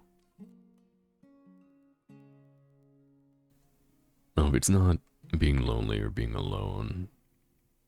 Like, you can feel lonely, yes, but I think labeling it as lonely isn't the most healthy because that will perpetuate it. I don't think that you're ever really alone. I just think that you're going through a life, as are we all, and it's okay. Well, I'm sorry that you do feel lonely. It reminds me of a quote that freaking keeps popping up on my For You page. I'm not the type of person that has people. I'm the type of person people have. Your partner's in California, so time zones are a bitch. Yeah. Have a playlist of YouTube videos you put on to sleep. It needs to be sometimes. Oh, some that you've seen. You don't keep watching it, but you need noise, yeah. I've put on comedy specials, I've put on Game Grumps compilations, like, even a voice that I'm more comfortable with and I've heard a lot. I used to fall asleep to Bob Ross at one point. Like, I would just keep watching it instead of actually, like, sleeping. But I also, have typically, a video in the background. Imagine breathing, right? Nev doesn't miss playing games with me because they're jealous of my infinite riz with the ladies. Yeah, Corey, for sure. You know, most of them ended up flirting with me, right? Like, I didn't really care. I found it funny. Because we were in a VC, you would fluster them, I would fluster you. And that just made it so much better for me because it was so funny to watch you just break.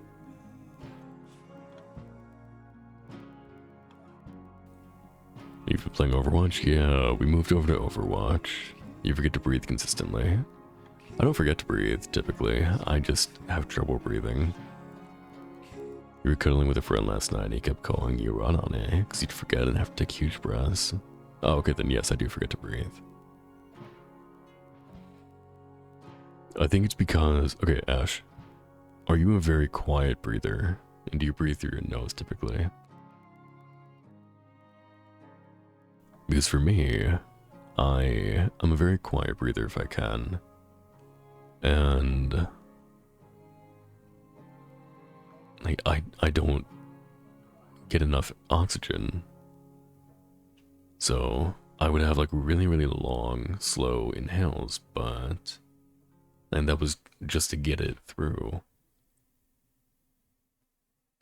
You've learned to breathe quietly. Like, yeah. Quite literally, you have to force yourself to be unapologetic as you breathe. Like, it's something I've been working on where I can just literally go, and then people are like, it's a big sigh. I'm like, it's not a sigh, I'm just breathing. They're like, oh, weird. I'm like, okay.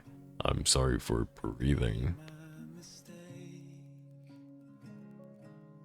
You know, being a quiet breather will, yeah. Especially because of that, you're not getting enough oxygen in your lungs. Because it's too slow and too little. You're lonely, it is meant that way. It's meant that way you think, so yeah. Like you said, you're broken in many ways. Oh, sweetie. I'm sorry, honey. You'll flirt with Corey? Ash, you couldn't handle Corey.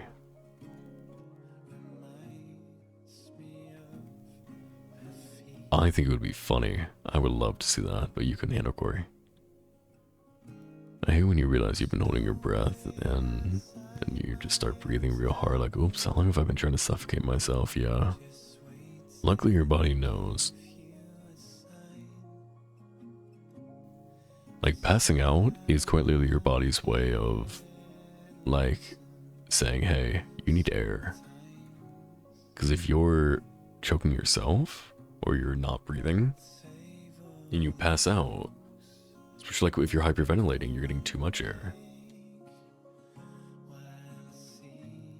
Like, along with all the other factors of like, yeah, blah, blah, blah, blah, blah, lightheaded going, like oxygen going into your brain. You pass out for a reason. It is the body's way to regulate. Are you supposed to compete with my voice? Easily. I think I've learned to breathe quietly. You don't play into it, you play with it. She literally screams at you for breathing. You can tone off for having an attitude because you sigh a lot when you forget to breathe. Like, I don't have an attitude, I'm just an idiot, yeah. I get so annoyed when someone I consistently hang out with comments on a deep breath every once in a while, every single time I do. And Jen, tell them, or start commenting on something else, be like, hey, if you're gonna keep commenting on this, I'll comment on this, because this is getting really annoying. I almost passed out earlier because I was dizzy and my heart rate was going crazy. Speaking of that, I should check it again, please do. Trying to explain POTS to someone and they just pass it off, and you probably just have low iron. Like, no, it's not the same, but I don't know how to explain how. Like, yeah, I do have low iron, but it's more than that.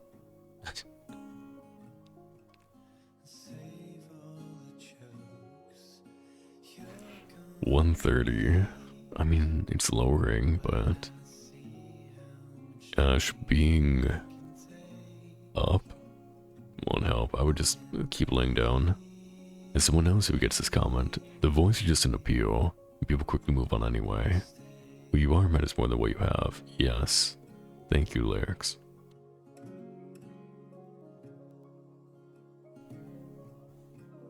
Like, it doesn't help that, like, as I've said before, I'm talking a lot higher right now because it's so much easier. But if I go down normal, people seem to really enjoy it. Or what can you really do? It's a voice. I don't understand. Like, I don't understand voice activation. But when it comes to it, I think that may be also part of me just being Demi, where the voice of somebody that I like would be everything to me. A very auditory person. That's what it is. I hate ASMR. I genuinely do. Which sucks because apparently my voice counts as auditory ASMR. A few of your IRL friends think you might have bots and keep telling you should get checked for it. Ash, next time you have to go to the doctor, ask them about it. The hottest person in the world is unattractive if you don't like their voice. To be fair, I think a lot of people are similar, where salt helps spots, salty foods are a lifesaver. We're in America, don't worry. Everything has salt. An atrocious amount of salt. I love La Vie en Rose. What a great song. Like, if you, especially in like a VTuber community, you can have a gorgeous model, but if I don't enjoy your voice, like, not that they have a bad voice, and by any means, if I don't enjoy your voice, I can't listen to you for a long period of time, and I don't enjoy your personality, I'm not going to stick around long, and I feel bad for that, but I think that is just the, going back to attraction was made for a reason, or it's a concept for a reason. You get liking a voice or being curious about it. A voice might catch my attention, but the personality is what I stick around for, absolutely. A desperate bot system strapping you to a table and tilting it while checking your blood pressure and heart rate, etc. Your bot's so mild, they were like, you probably have it, but you don't need any accommodations and the test isn't cheap. Oof.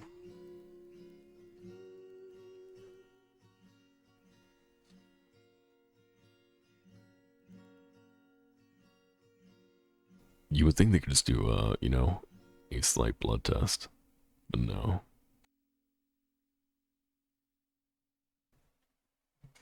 Well, how long have we been going? An hour and 45 minutes, holy shit.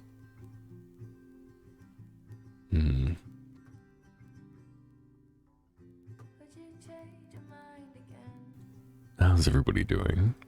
Quick check-in. Everybody please be sure to have some water.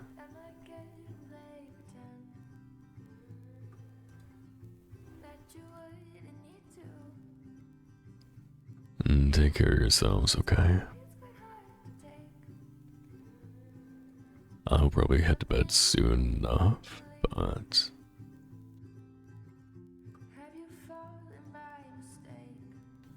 I just really wanted to, spend a bit of time here. I think last time I started streaming at noon or something, or not noon, at midnight or like 1, I was streaming until it was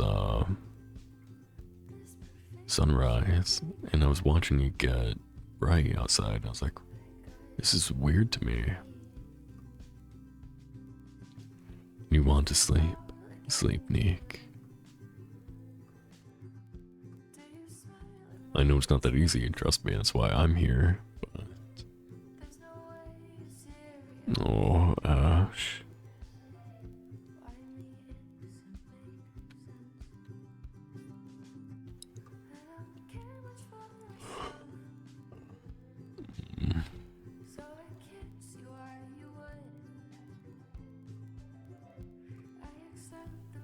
The yawn just made me realize how much my throat hurts, like inside.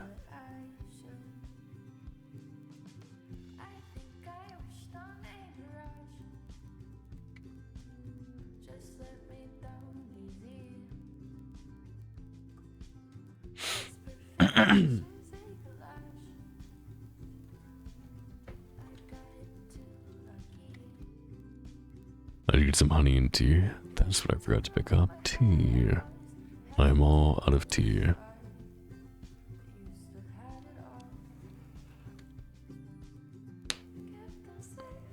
I don't know, the voice topic is a conflicted one for me.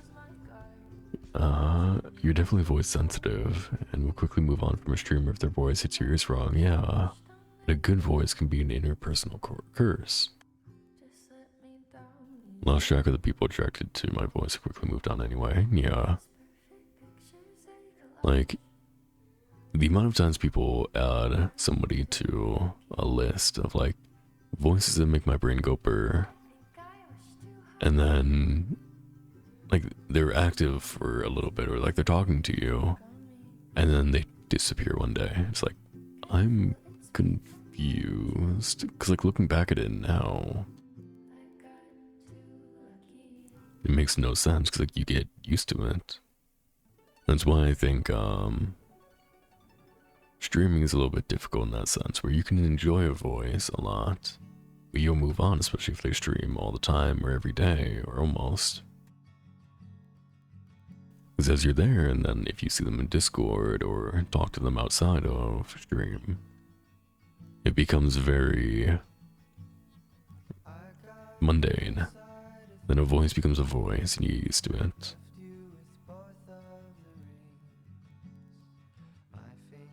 Oh, Nick. Yeah, you have to keep resting your wrist. But no, Lyric's literally exactly the same boat. And yeah. I definitely came here for the voice, but if it wasn't more than that, I wouldn't have had a 14-month sub. Corey, you are far too sweet. Thank you. You came here because of our menace behavior in Reddit's chat. I wouldn't say it was menace behavior. We were talking about fucked up. Oh, is that my Neffy? Is that my Pixie? And Mitchellly? Hello, little bean. Hello, Pixie. How are you both?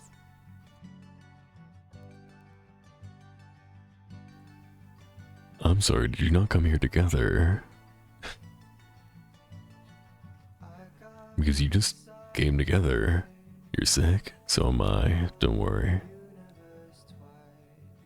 I'm genuinely afraid to stream too much, because at this point I feel like they're all just there for the voice, and I don't want to overexpose and have everyone get bored of me. See, I feel that, but at the same time, I want to show that I'm more than a voice. That, obviously, like, I'm pitchy, I'll talk higher or lower, depending, like, how I feel, how my throat is, blah blah blah. I don't know why I'm saying blah blah blah so often tonight. That's quite weird for me. So I'm very hyper aware of that now. But if people are gonna get bored of me, I'd rather they get bored of my, like, bored of my voice, fine. Bored of my personality. That's when you know, like, people that wish to be here will stay.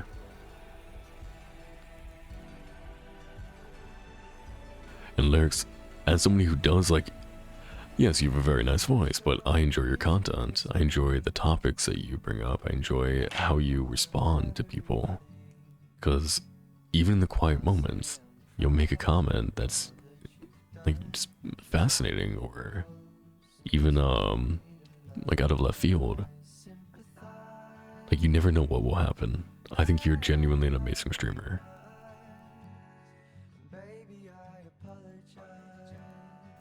The good news is your fever broke. Good. You rolled in unplanned. You came at the exact same time. That's amazing.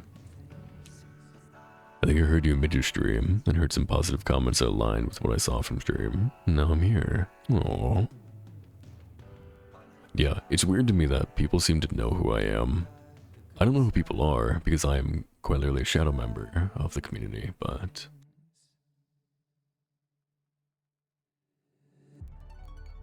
it's very funny to me when I go into a chat. It's worrying to me too.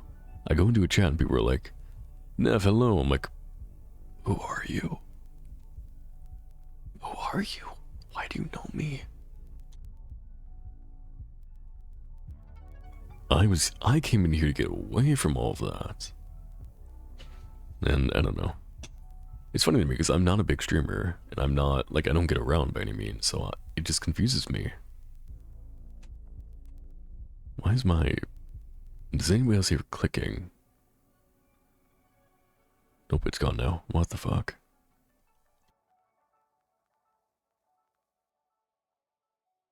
It was going on for like an hour and a half. And as soon as... Nope, it's back. Well. Bad news is you still haven't been able to hold down food. Aww, even something bland, Pixie.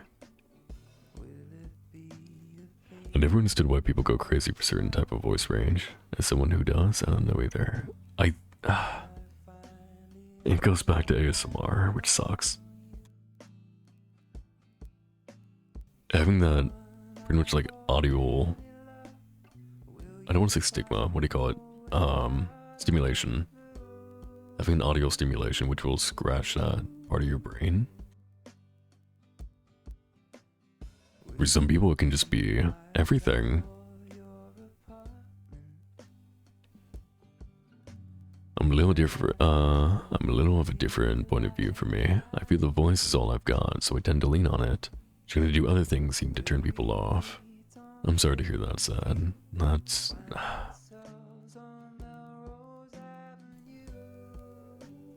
I can say it is difficult. Like, I didn't start off leaning into my voice, and I don't think I really do even now.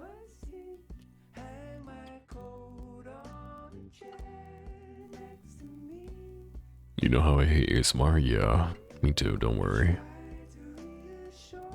I can't describe why certain voices have such an effect on me. They just do, and I want to keep hearing it, which usually involves trying to make them like me, so they talk to me more. I see my friends go crazy for those types of voices. I'm just like, okay, yeah. To be fair, I feel like Neek enjoys me best when I'm screaming like a maniac. When we're playing a game or like laughing my ass off than she ever would if I'm like perfect health, able to talk, a lot more normal.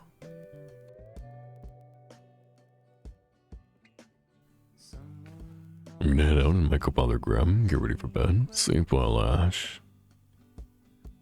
It'll be okay. Same, sort of. Pretty sure you just have that dummy mommy voice and you flirt, banter well. See, Jen, you have great comments, but I don't know. I don't see you for the voice at all. But my ears are broken, apparently. According to many people, you get that audio scratch from certain types of music, but you've never had a voice do it for you. Yeah, I've gotten it from music, but deep voices are definitely very nice, but it's not even just deep voices for you. There are higher voices you enjoy, and just smooth voices in general, regardless of pitch. I need a cough drop very badly. One moment. I do apologize. I'm starting to get a bit of an itch in my throat.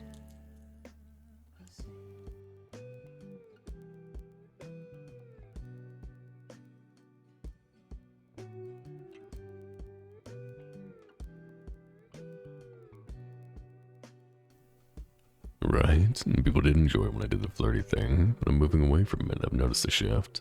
Makes me want to pick it up again, but I don't like doing it. Don't do it, Zed.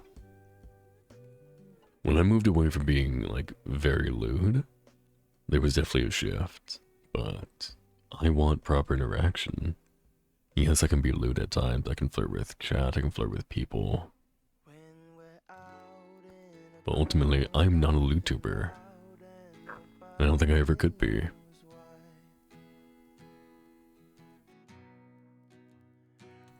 Just do what you need to. Do what you want to. Isn't it better to be you?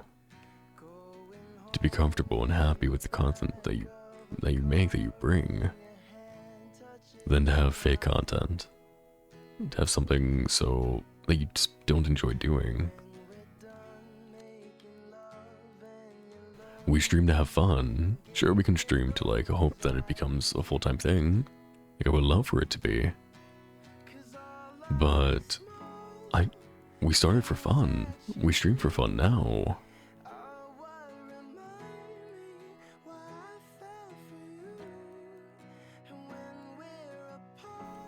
I enjoy your company in general now. Oh, Nick. You literally said you hate me today. What do you mean? I'm kidding, she didn't. Wait, I think you did actually. I'm pretty sure you did say you hate me. Well, no, Nick, I love you and I enjoy your company as well. You're one of my best friends. Good doggy. Good doggy. Chance. Good morning. What are you doing up so early? Thank you for delving further into limbo for 10 months. Holy shit. So now we know. It was about April or March that we met. Might have been the end of February. Wow, I can't talk. This is why I have a cough drop. Cindy, good morning, Angel. How are you doing? Interaction isn't everything. You have to find your comfort spot. I agree. I like to listen to voices because it's nice not to feel lonely. I tend to drift towards calmer voices. I think it's because I'm already a high-strung person. I want something to offset that. See, I see myself as fairly chaotic. I don't believe I'm that calm at all. But people seem to think that I'm very relaxing. Or very calming. Which I guess is a good thing. But I don't know. I do not see it. For me, the flirty is just part of my personality. It doesn't seem to matter what I'm doing. It can come out if the vibe is right. Absolutely, yes.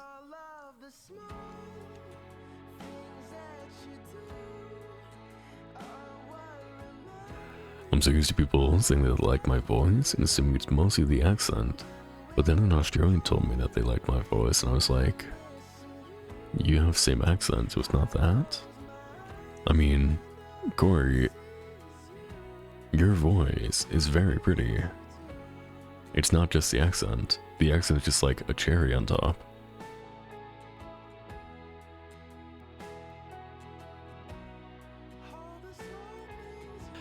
Oh, these taste terrible. I can't decide if I fall lewd or not. I mean, from what I've seen, you don't, Jen.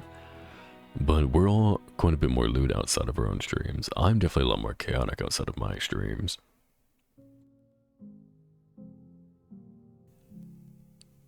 Nah, if your voice is very relaxing, I'm glad. I hope some people fall asleep to me tonight, honestly. I want people to be able to rest. is one of the greatest compliments to somebody, in my opinion. Like when you're streaming, like I'm just gonna take a nap here. I'm like, I am killing 8,000 demons right now. There's murder and like really loud shooting sounds going on. There are explosions. People are like, yeah, but you're talking, so like I'm just gonna fall asleep here. I'm like, oh.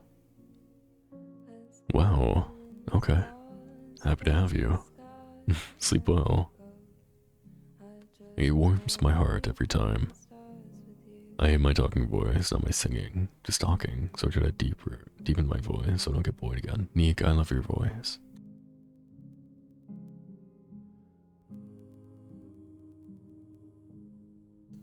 Nick, I've known you longer than I've known literally anybody on Twitch. Longer than I've started Twitch. Like, Zeph is like one of the only people I've known longer. Like you.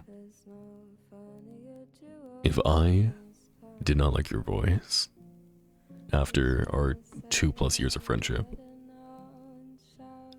we probably wouldn't have been friends. Like we wouldn't have played Valorant so much. We wouldn't have had that server. Like I just enjoy you. Your talking voice is amazing, and you are amazing. So get fucking loved.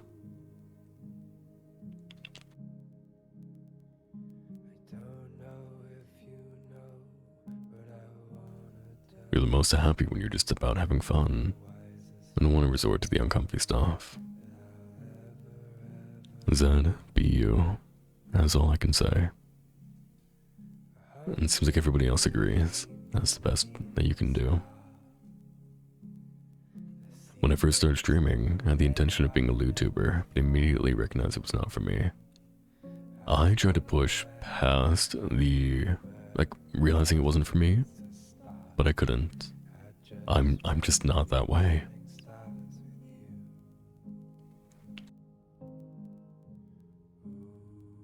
Besides, I'm not good on my own. I very much need somebody to play off of.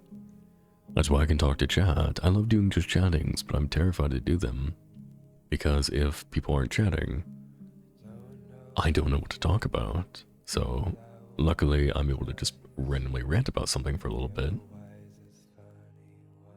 Then I have an amazing community who will continue on with me. And I could not thank you more. I adore each and every one of you, and it means the world to me to have you here.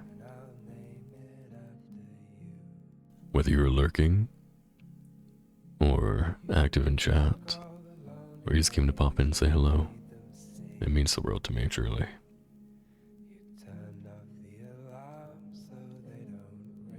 People seem to really like just chattings. Like, not mine, per se, but like just in general. Just chatting is one of the most popular categories on Twitch. It's a way for you to talk to the streamer in a capacity that most viewers aren't able to. Especially when we're smaller. So I try to be very interactive with chat when I can. I try to always read every message out loud if possible. I try to respond to everything that I can. But when I'm doing that during a game, it becomes less personal. But here, when it's just some music in the background, and we're talking, absolutely, just have fun. That's why I started. I wanted to play games with friends and have fun. I can speak directly to Zed right now.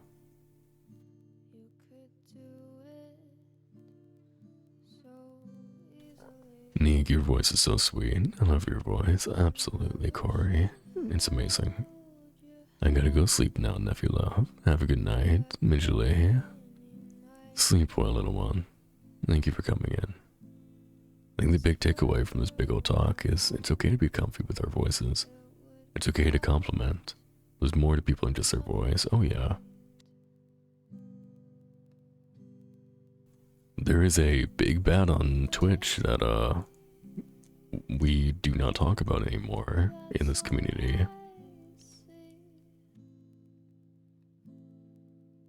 And he was a YouTuber. Very much so. And he did something very bad, which I won't go into. But he, Lyrics, and I were all put into a category together called Deep Voice Daddies. And several people would call us these. And that just became a thing. Nobody saw past that. Nobody tried past that. Everything became about the voice. I don't really understand it, but I don't know, as soon as whatever happened came to light, everything just started to go away from that, and I was really happy about that, at least. Like, it affected a lot of people got hurt, but like, it that one thing broke down. I don't know.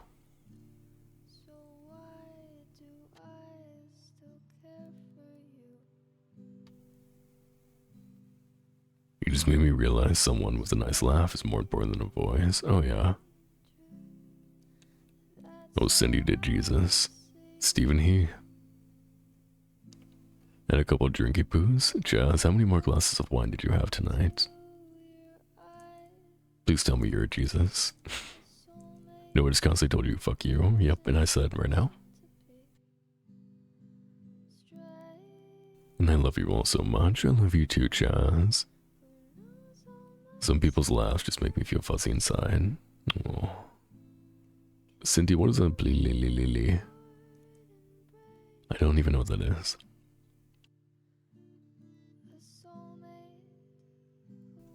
I find a lot of people with the most swirling chaos inside become numb to it. And their voices present very monotone. Hi, it's me. Hello. You just screech into a mic and hope for the best. This song makes you emotional. This one right now? Or I know I'm going through chat kind of slowly, which I think is the point. Anyone who likes your voice is not tone deaf. I agree, Pixie. They are not tone deaf. Bedtime story, reading stream when I learned to slow the fuck down while I'm reading, which is why I'm doing it just chatting too.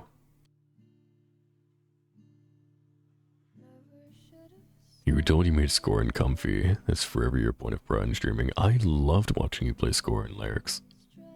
That was truly amazing. Honey Buns, thank you for the follow. Your soul belongs to me now. Enjoy your stay in limbo, Darkling.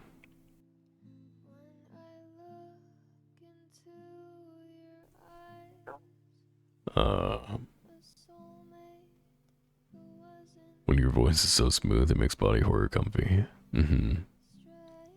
What makes a streamer comfy? That's a very good question. I think it's just a vibe.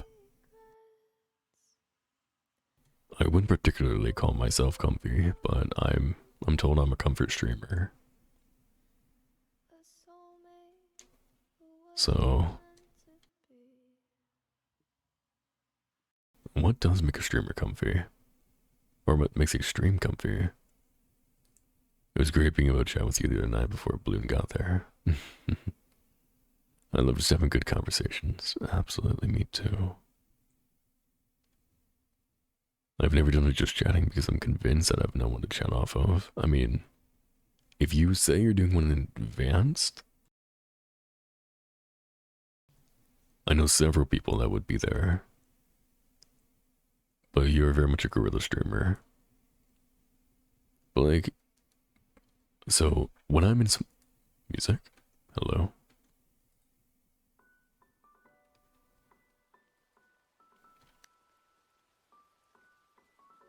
When I'm in someone's chat, like if I see it dying, I'll typically talk. I'll talk a lot. Because I genuinely enjoy interacting. I enjoy chatting. Not just with like a friend, but with anyone. So like, I don't know, I like just chatting, but typically I don't participate because I don't want to take up a ton. But I have a lot to say. Even if I can't do it over mic, I can typically do it with text.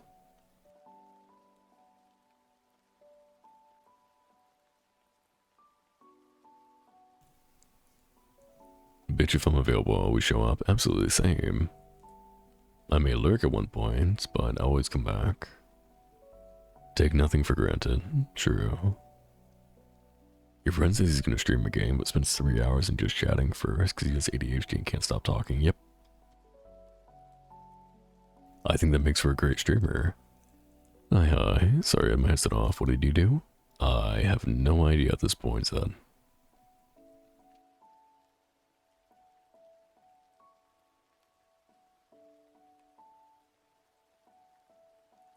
Everyone has agreed. You do you, boo. Whatever makes you feel most comfortable. I wonder if they'll ever catch up with chat. Fuck you, Pixie. Right now. I can see chat going on. Like, I have my chat right next to the stream chat.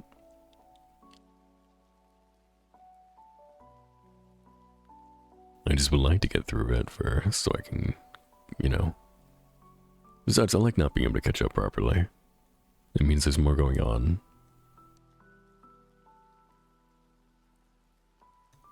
You think this was before your time? Yeah, you're talking about, okay, that was when I was talking about the other DVD. There was an implicit competition who was the deepest and sexiest, which just felt bad. It did. Especially when everybody would compare. Or like, people would tell us to collab all the time. And the times that like, we would collab, even if it wasn't like all three of us, but I've done a few collabs with, or I did a few collabs with them. And it just, I don't know. It became a whole competition. Not for me. But as soon as like they start going deeper, you do feel like you start to go deeper, even if you don't mean to. As they're going down. But to be fair, they had a lot of vocal fry where everything sounded like a question. So I don't really know. I never really understood vocal fry. I learned about it actually because of them. It was deaf icky and unnecessary, yeah. It's Lily. I don't know what that means, Cinti. I'm going to be honest. Hello, I'm new here. Hello, honey buns. Welcome in, darling. Happy to have you. How did you find me, if I may? I still wanted to put together a deep stream for community fun, but I'm afraid it'll turn back into a competition over depth, which is dumb. Yeah. Wasn't there Battle of the Brats or something like that somebody was going to do?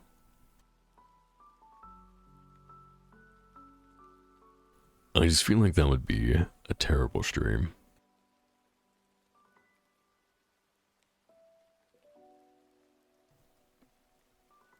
You just woke up, so the thought process not the best. Oh, good morning, Angel.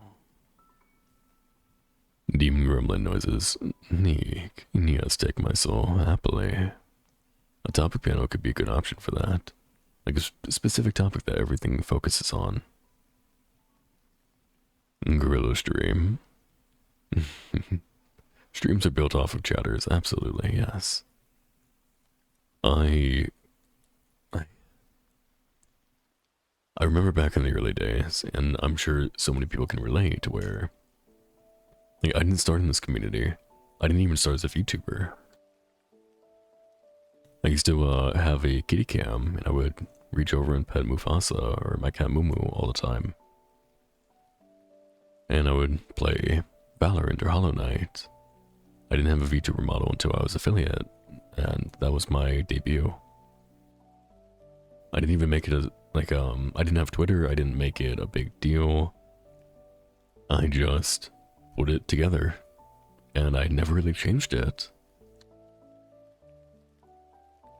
But I remember back in the early days where, like, it was some friends, they would stop in for a little bit and then they would leave, and I was happy to see them, but it's hard to talk for a long period of time to nobody. Streams are absolutely built off of chatters. Which is why I think it's interesting when people don't talk to their chat, like they don't read the messages if they can help it. I understand if you have, 1,000 people watching and you have tons of messages flooding in. But even here, where we have like what, 10, 15 people, I don't even know. I don't know, like I would say like 6 to 10 people, like different people talking. I'm not catching up with chat as quickly as I probably could or should. But I'm happy because I'm able to talk to you guys. It must be terrible with the delay because I'm probably like a few minutes behind at this point in chat, and delay makes it even worse.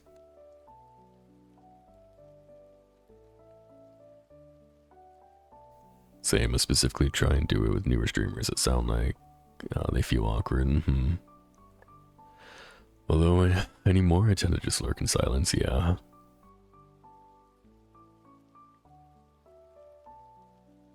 I wonder if they'll ever catch up with chat. There you are, Pixie. Alright, let me come over, come here. Hello there, Sinnerman, hello. How are you doing this evening? And Kerzo, welcome in for the first time. Thank you for chatting. Clip? Wait, what?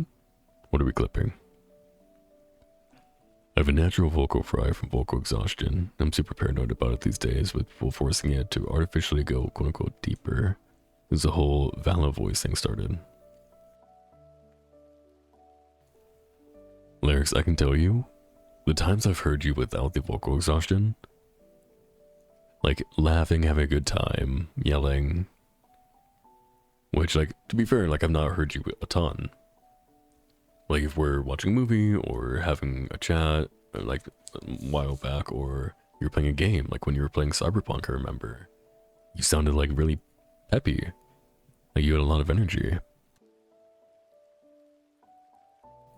I think that that was the most natural for you, but also, it was very nice to hear. So, vocal fry can cause, what would you even call it?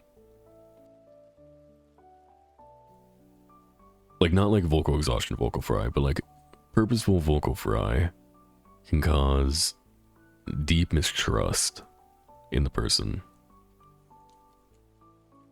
Like, it's just a feeling because they seem untrustworthy, but that level of danger or of shadiness can be attractive to somebody. So, because it is a more drawn out, deeper voice, people are intrigued because it's more mysterious. I really don't understand it because I'm just talking fast as fuck now. What an overcorrection, right? But I don't know. It makes not for a very good long-term partner. There's actual research that was done into it where people with vocal fry are seen as less trustworthy for long-term relationships, which is fascinating to me. Like, a disingenuine voice would be, disingenuine in life, according to the feelings that these people got. I found you from a voiceover job you're doing for another VTuber. Ah, so I assume you came from Katsu. Well, hello, lovely to meet you, Kerzo. Do correct me if I'm saying your name wrong. There's also just so much to read. I think you're keeping up fine, all things considered. Thank you, Zed. A lot of deep, insightful comments. I'm glad. I'm doing well. Had an accidental nap till just a little bit ago, so still waking up from that. How are you doing? I'm lovely. I'm still sick, my throat hurts, but I haven't streamed in a little bit because I've been terribly sick, and I just wanted to be here with you. Strain? Yes, it can cause strain. Oh, for sure, when someone is forcing that fry, it feels disingenuous, yeah. I'd prefer streamers who are not talking in a naturally deep voice, just talk in their normal voice. Yeah. My natural tone rests between tired fry and energy. The tone changes a lot. I mean, as you've heard my own, like, it's not even just with being sick, but I assume you're the same, where you gotta talk louder for people, and when you talk louder, you project, but people can't hear the words, they hear the sound. So you talk higher, and that becomes like a normal for you. So then you're switching between, like, based off of mood, based off of how you're feeling, based off of your throat, based off of background noise.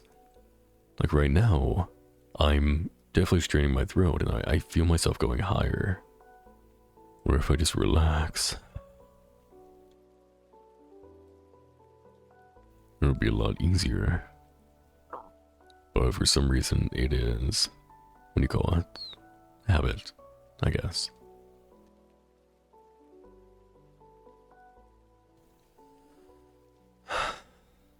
Thank you for the breath.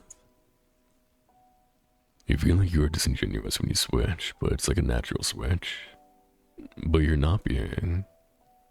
People have a stream voice where, like, I've been told, when I was in my server, that what you get on stream is basically what you get off stream with me. Like, yes, I'm a little bit more flirtatious on stream, or I can present myself as, like, a slight bit more confident. But ultimately, Nephesopheles is me. I'm as genuine as I can be. Like, the voice doesn't change. In fact, a lot of times when I'm less nervous, because I'm nervous every time I click start streaming. And my friends like that are with me at the beginning of a stream, they can absolutely tell you, like, what the fuck, cat, are you okay? Her stomach keeps like growling, but really loud, or like gurgling, not growling. I'm like worried. She was throwing up a lot earlier today. But, like, my voice tends to get higher when I'm nervous, which most people's do. But when people ask if it's my real voice, I'm always like, no, this is me talking quite a bit higher. If I was going to talk normal, it would be down here more. People are like, no way. I'm like, well, can't really make you believe me. All I can do is tell you. So, I don't know. Yes, I found you through Katsu. I love Katsu. They're great. Everyone has a myriad of voices depending on their mood and energy level. I feel like people don't get that. People don't get that when it comes to a deeper voice because they expect smooth, they expect consistent, because that's what you get when you consume media. And a lot of people do not have people with a deeper voice in their daily life. Like, if I'm laying down, I can be talking up here a lot because it's so much easier. It doesn't strain because okay, again, I speak through my throat, which is probably why it takes such a toll on me. But if I'm laying down, it strains my voice so much that half the time I can't talk normally. I have to talk quite a bit higher.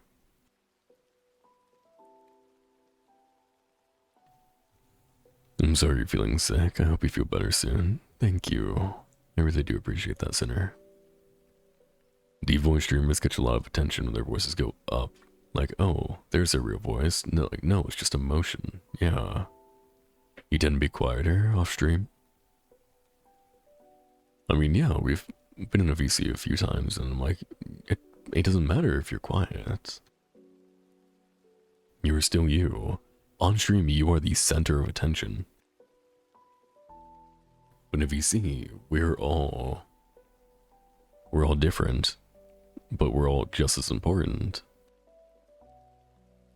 Not to say anybody's less important here, but what I'm saying is, Importance is the same. Level of being attention is different. Where quite literally, as I'm here, I am the main focal point of attention, but I'm not complete because I see you guys interacting with each other and talking to each other, which is amazing, and I love that.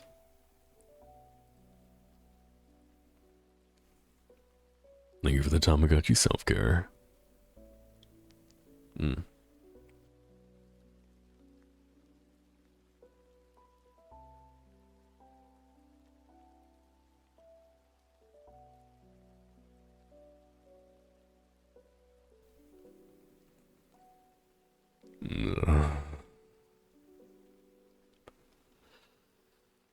Okay.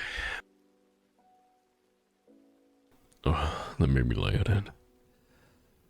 You want to be as social as drunk, you guys? Especially now that you've decided to stop drinking for a while. A mental barrier, yeah. Hi, Osumi, this needs a therapist answer, yeah.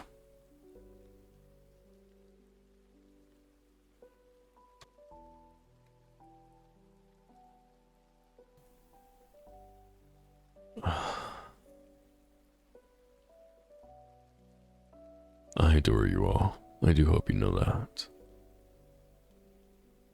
I only say I want to do more just chattings, and I'm glad that I didn't just stay in bed like I normally do.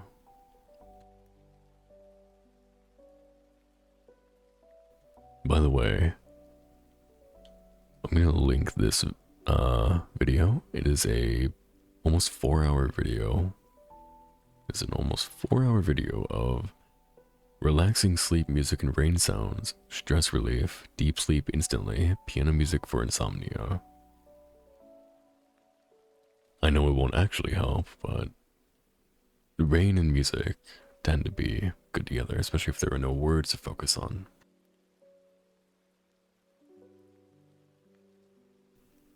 You were sort of the opposite. You recognize that Tipsy you is more outgoing by default, but also it's a learned skill. It's a version of yourself that your mother prefers, so you inherently have mixed feelings about it.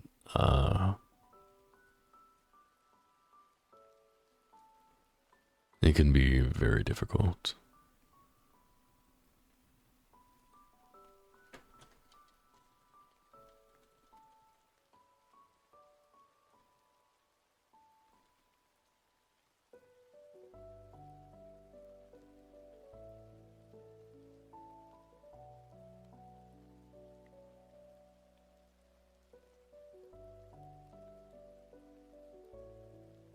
Tipsy Corey is sober Corey without anxiety. Drunk Corey is a mess.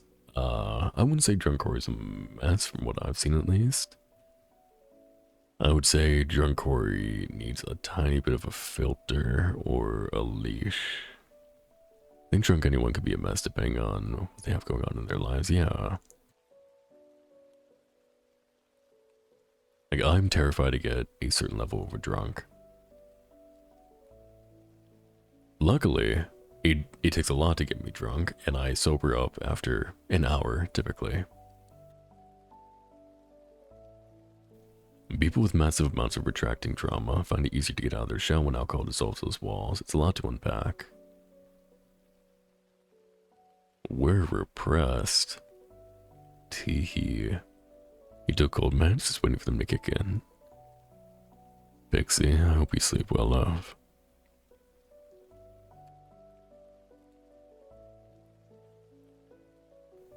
It's really almost a quarter to 4 a.m. for me. Holy crap. Tipsy you? No. Neek. Neek, I would love to talk about your alcohol tolerance. Teehee trauma, yeah. Or trauma. Futurama. I fucking love Futurama. You know what, hold on, I'm gonna lay down with you.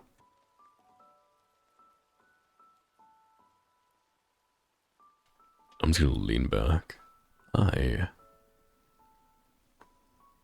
No, fuck sleep, won't fight through it, Pixie. What if you sleep with me? We're all right here, resting together. Don't push yourself, okay? I'm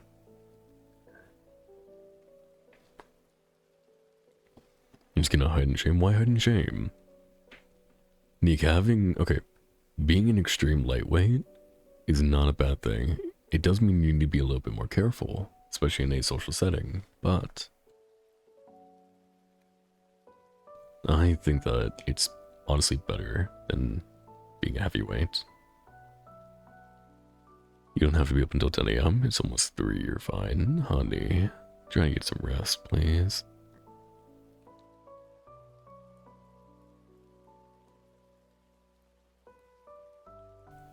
Do have to nap before work tomorrow. Lovely being here tonight.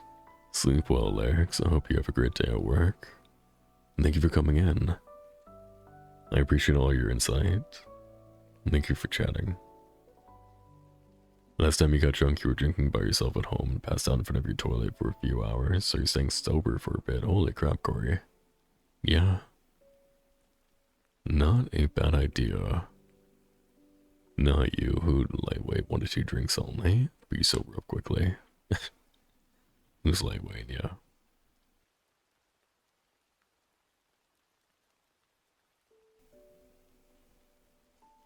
Hold on. One moment.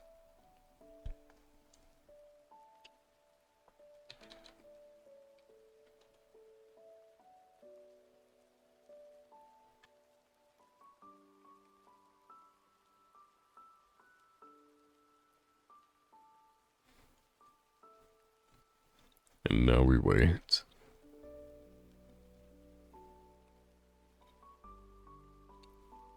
For her to pick up.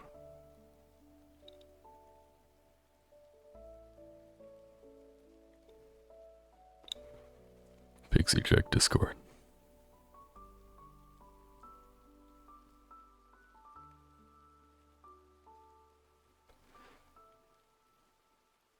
Everyone in your family can drink, and there's your ass. You're the same? Hi. Why are you calling me? Hmm? Why are you calling me? You are very quiet, Yeah. but try to get some rest for me, okay, baby? Don't, don't do that. Please? You're just using this for content. You need all the rest you can get. Also, I have you muted. Oh wait, I'm muted now. Shit.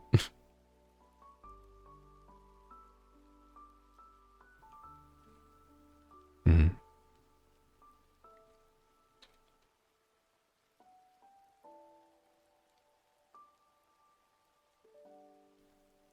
Try to get some rest, okay? Good night. Sleep well, princess. Okay. You are actually like very quiet though.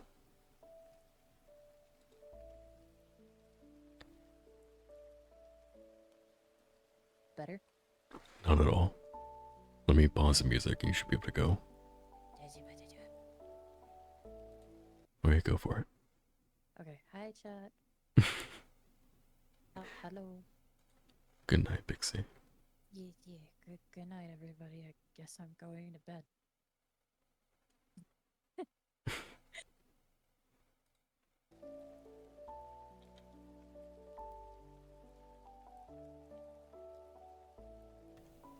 Why am I flushing you on stream? I'm not. Good night, Pixie. Honestly, I don't know how much longer my throat's gonna hold out, so I may have to be done too.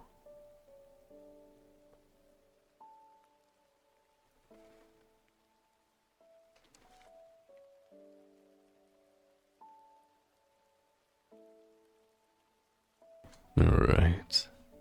Thank you so much, everybody, for coming out to our fractured piece of limbo. Whatever time it is for you, if you need it, go get food, go get water, go get rest. And thank you for being here. It means the absolute world to me. Stay safe, sleep well, and have a wonderful rest of your every evening, Darklings. I appreciate each and every one of you, whether you're lurking or chatting or just came to say hi.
Welcome in, baby.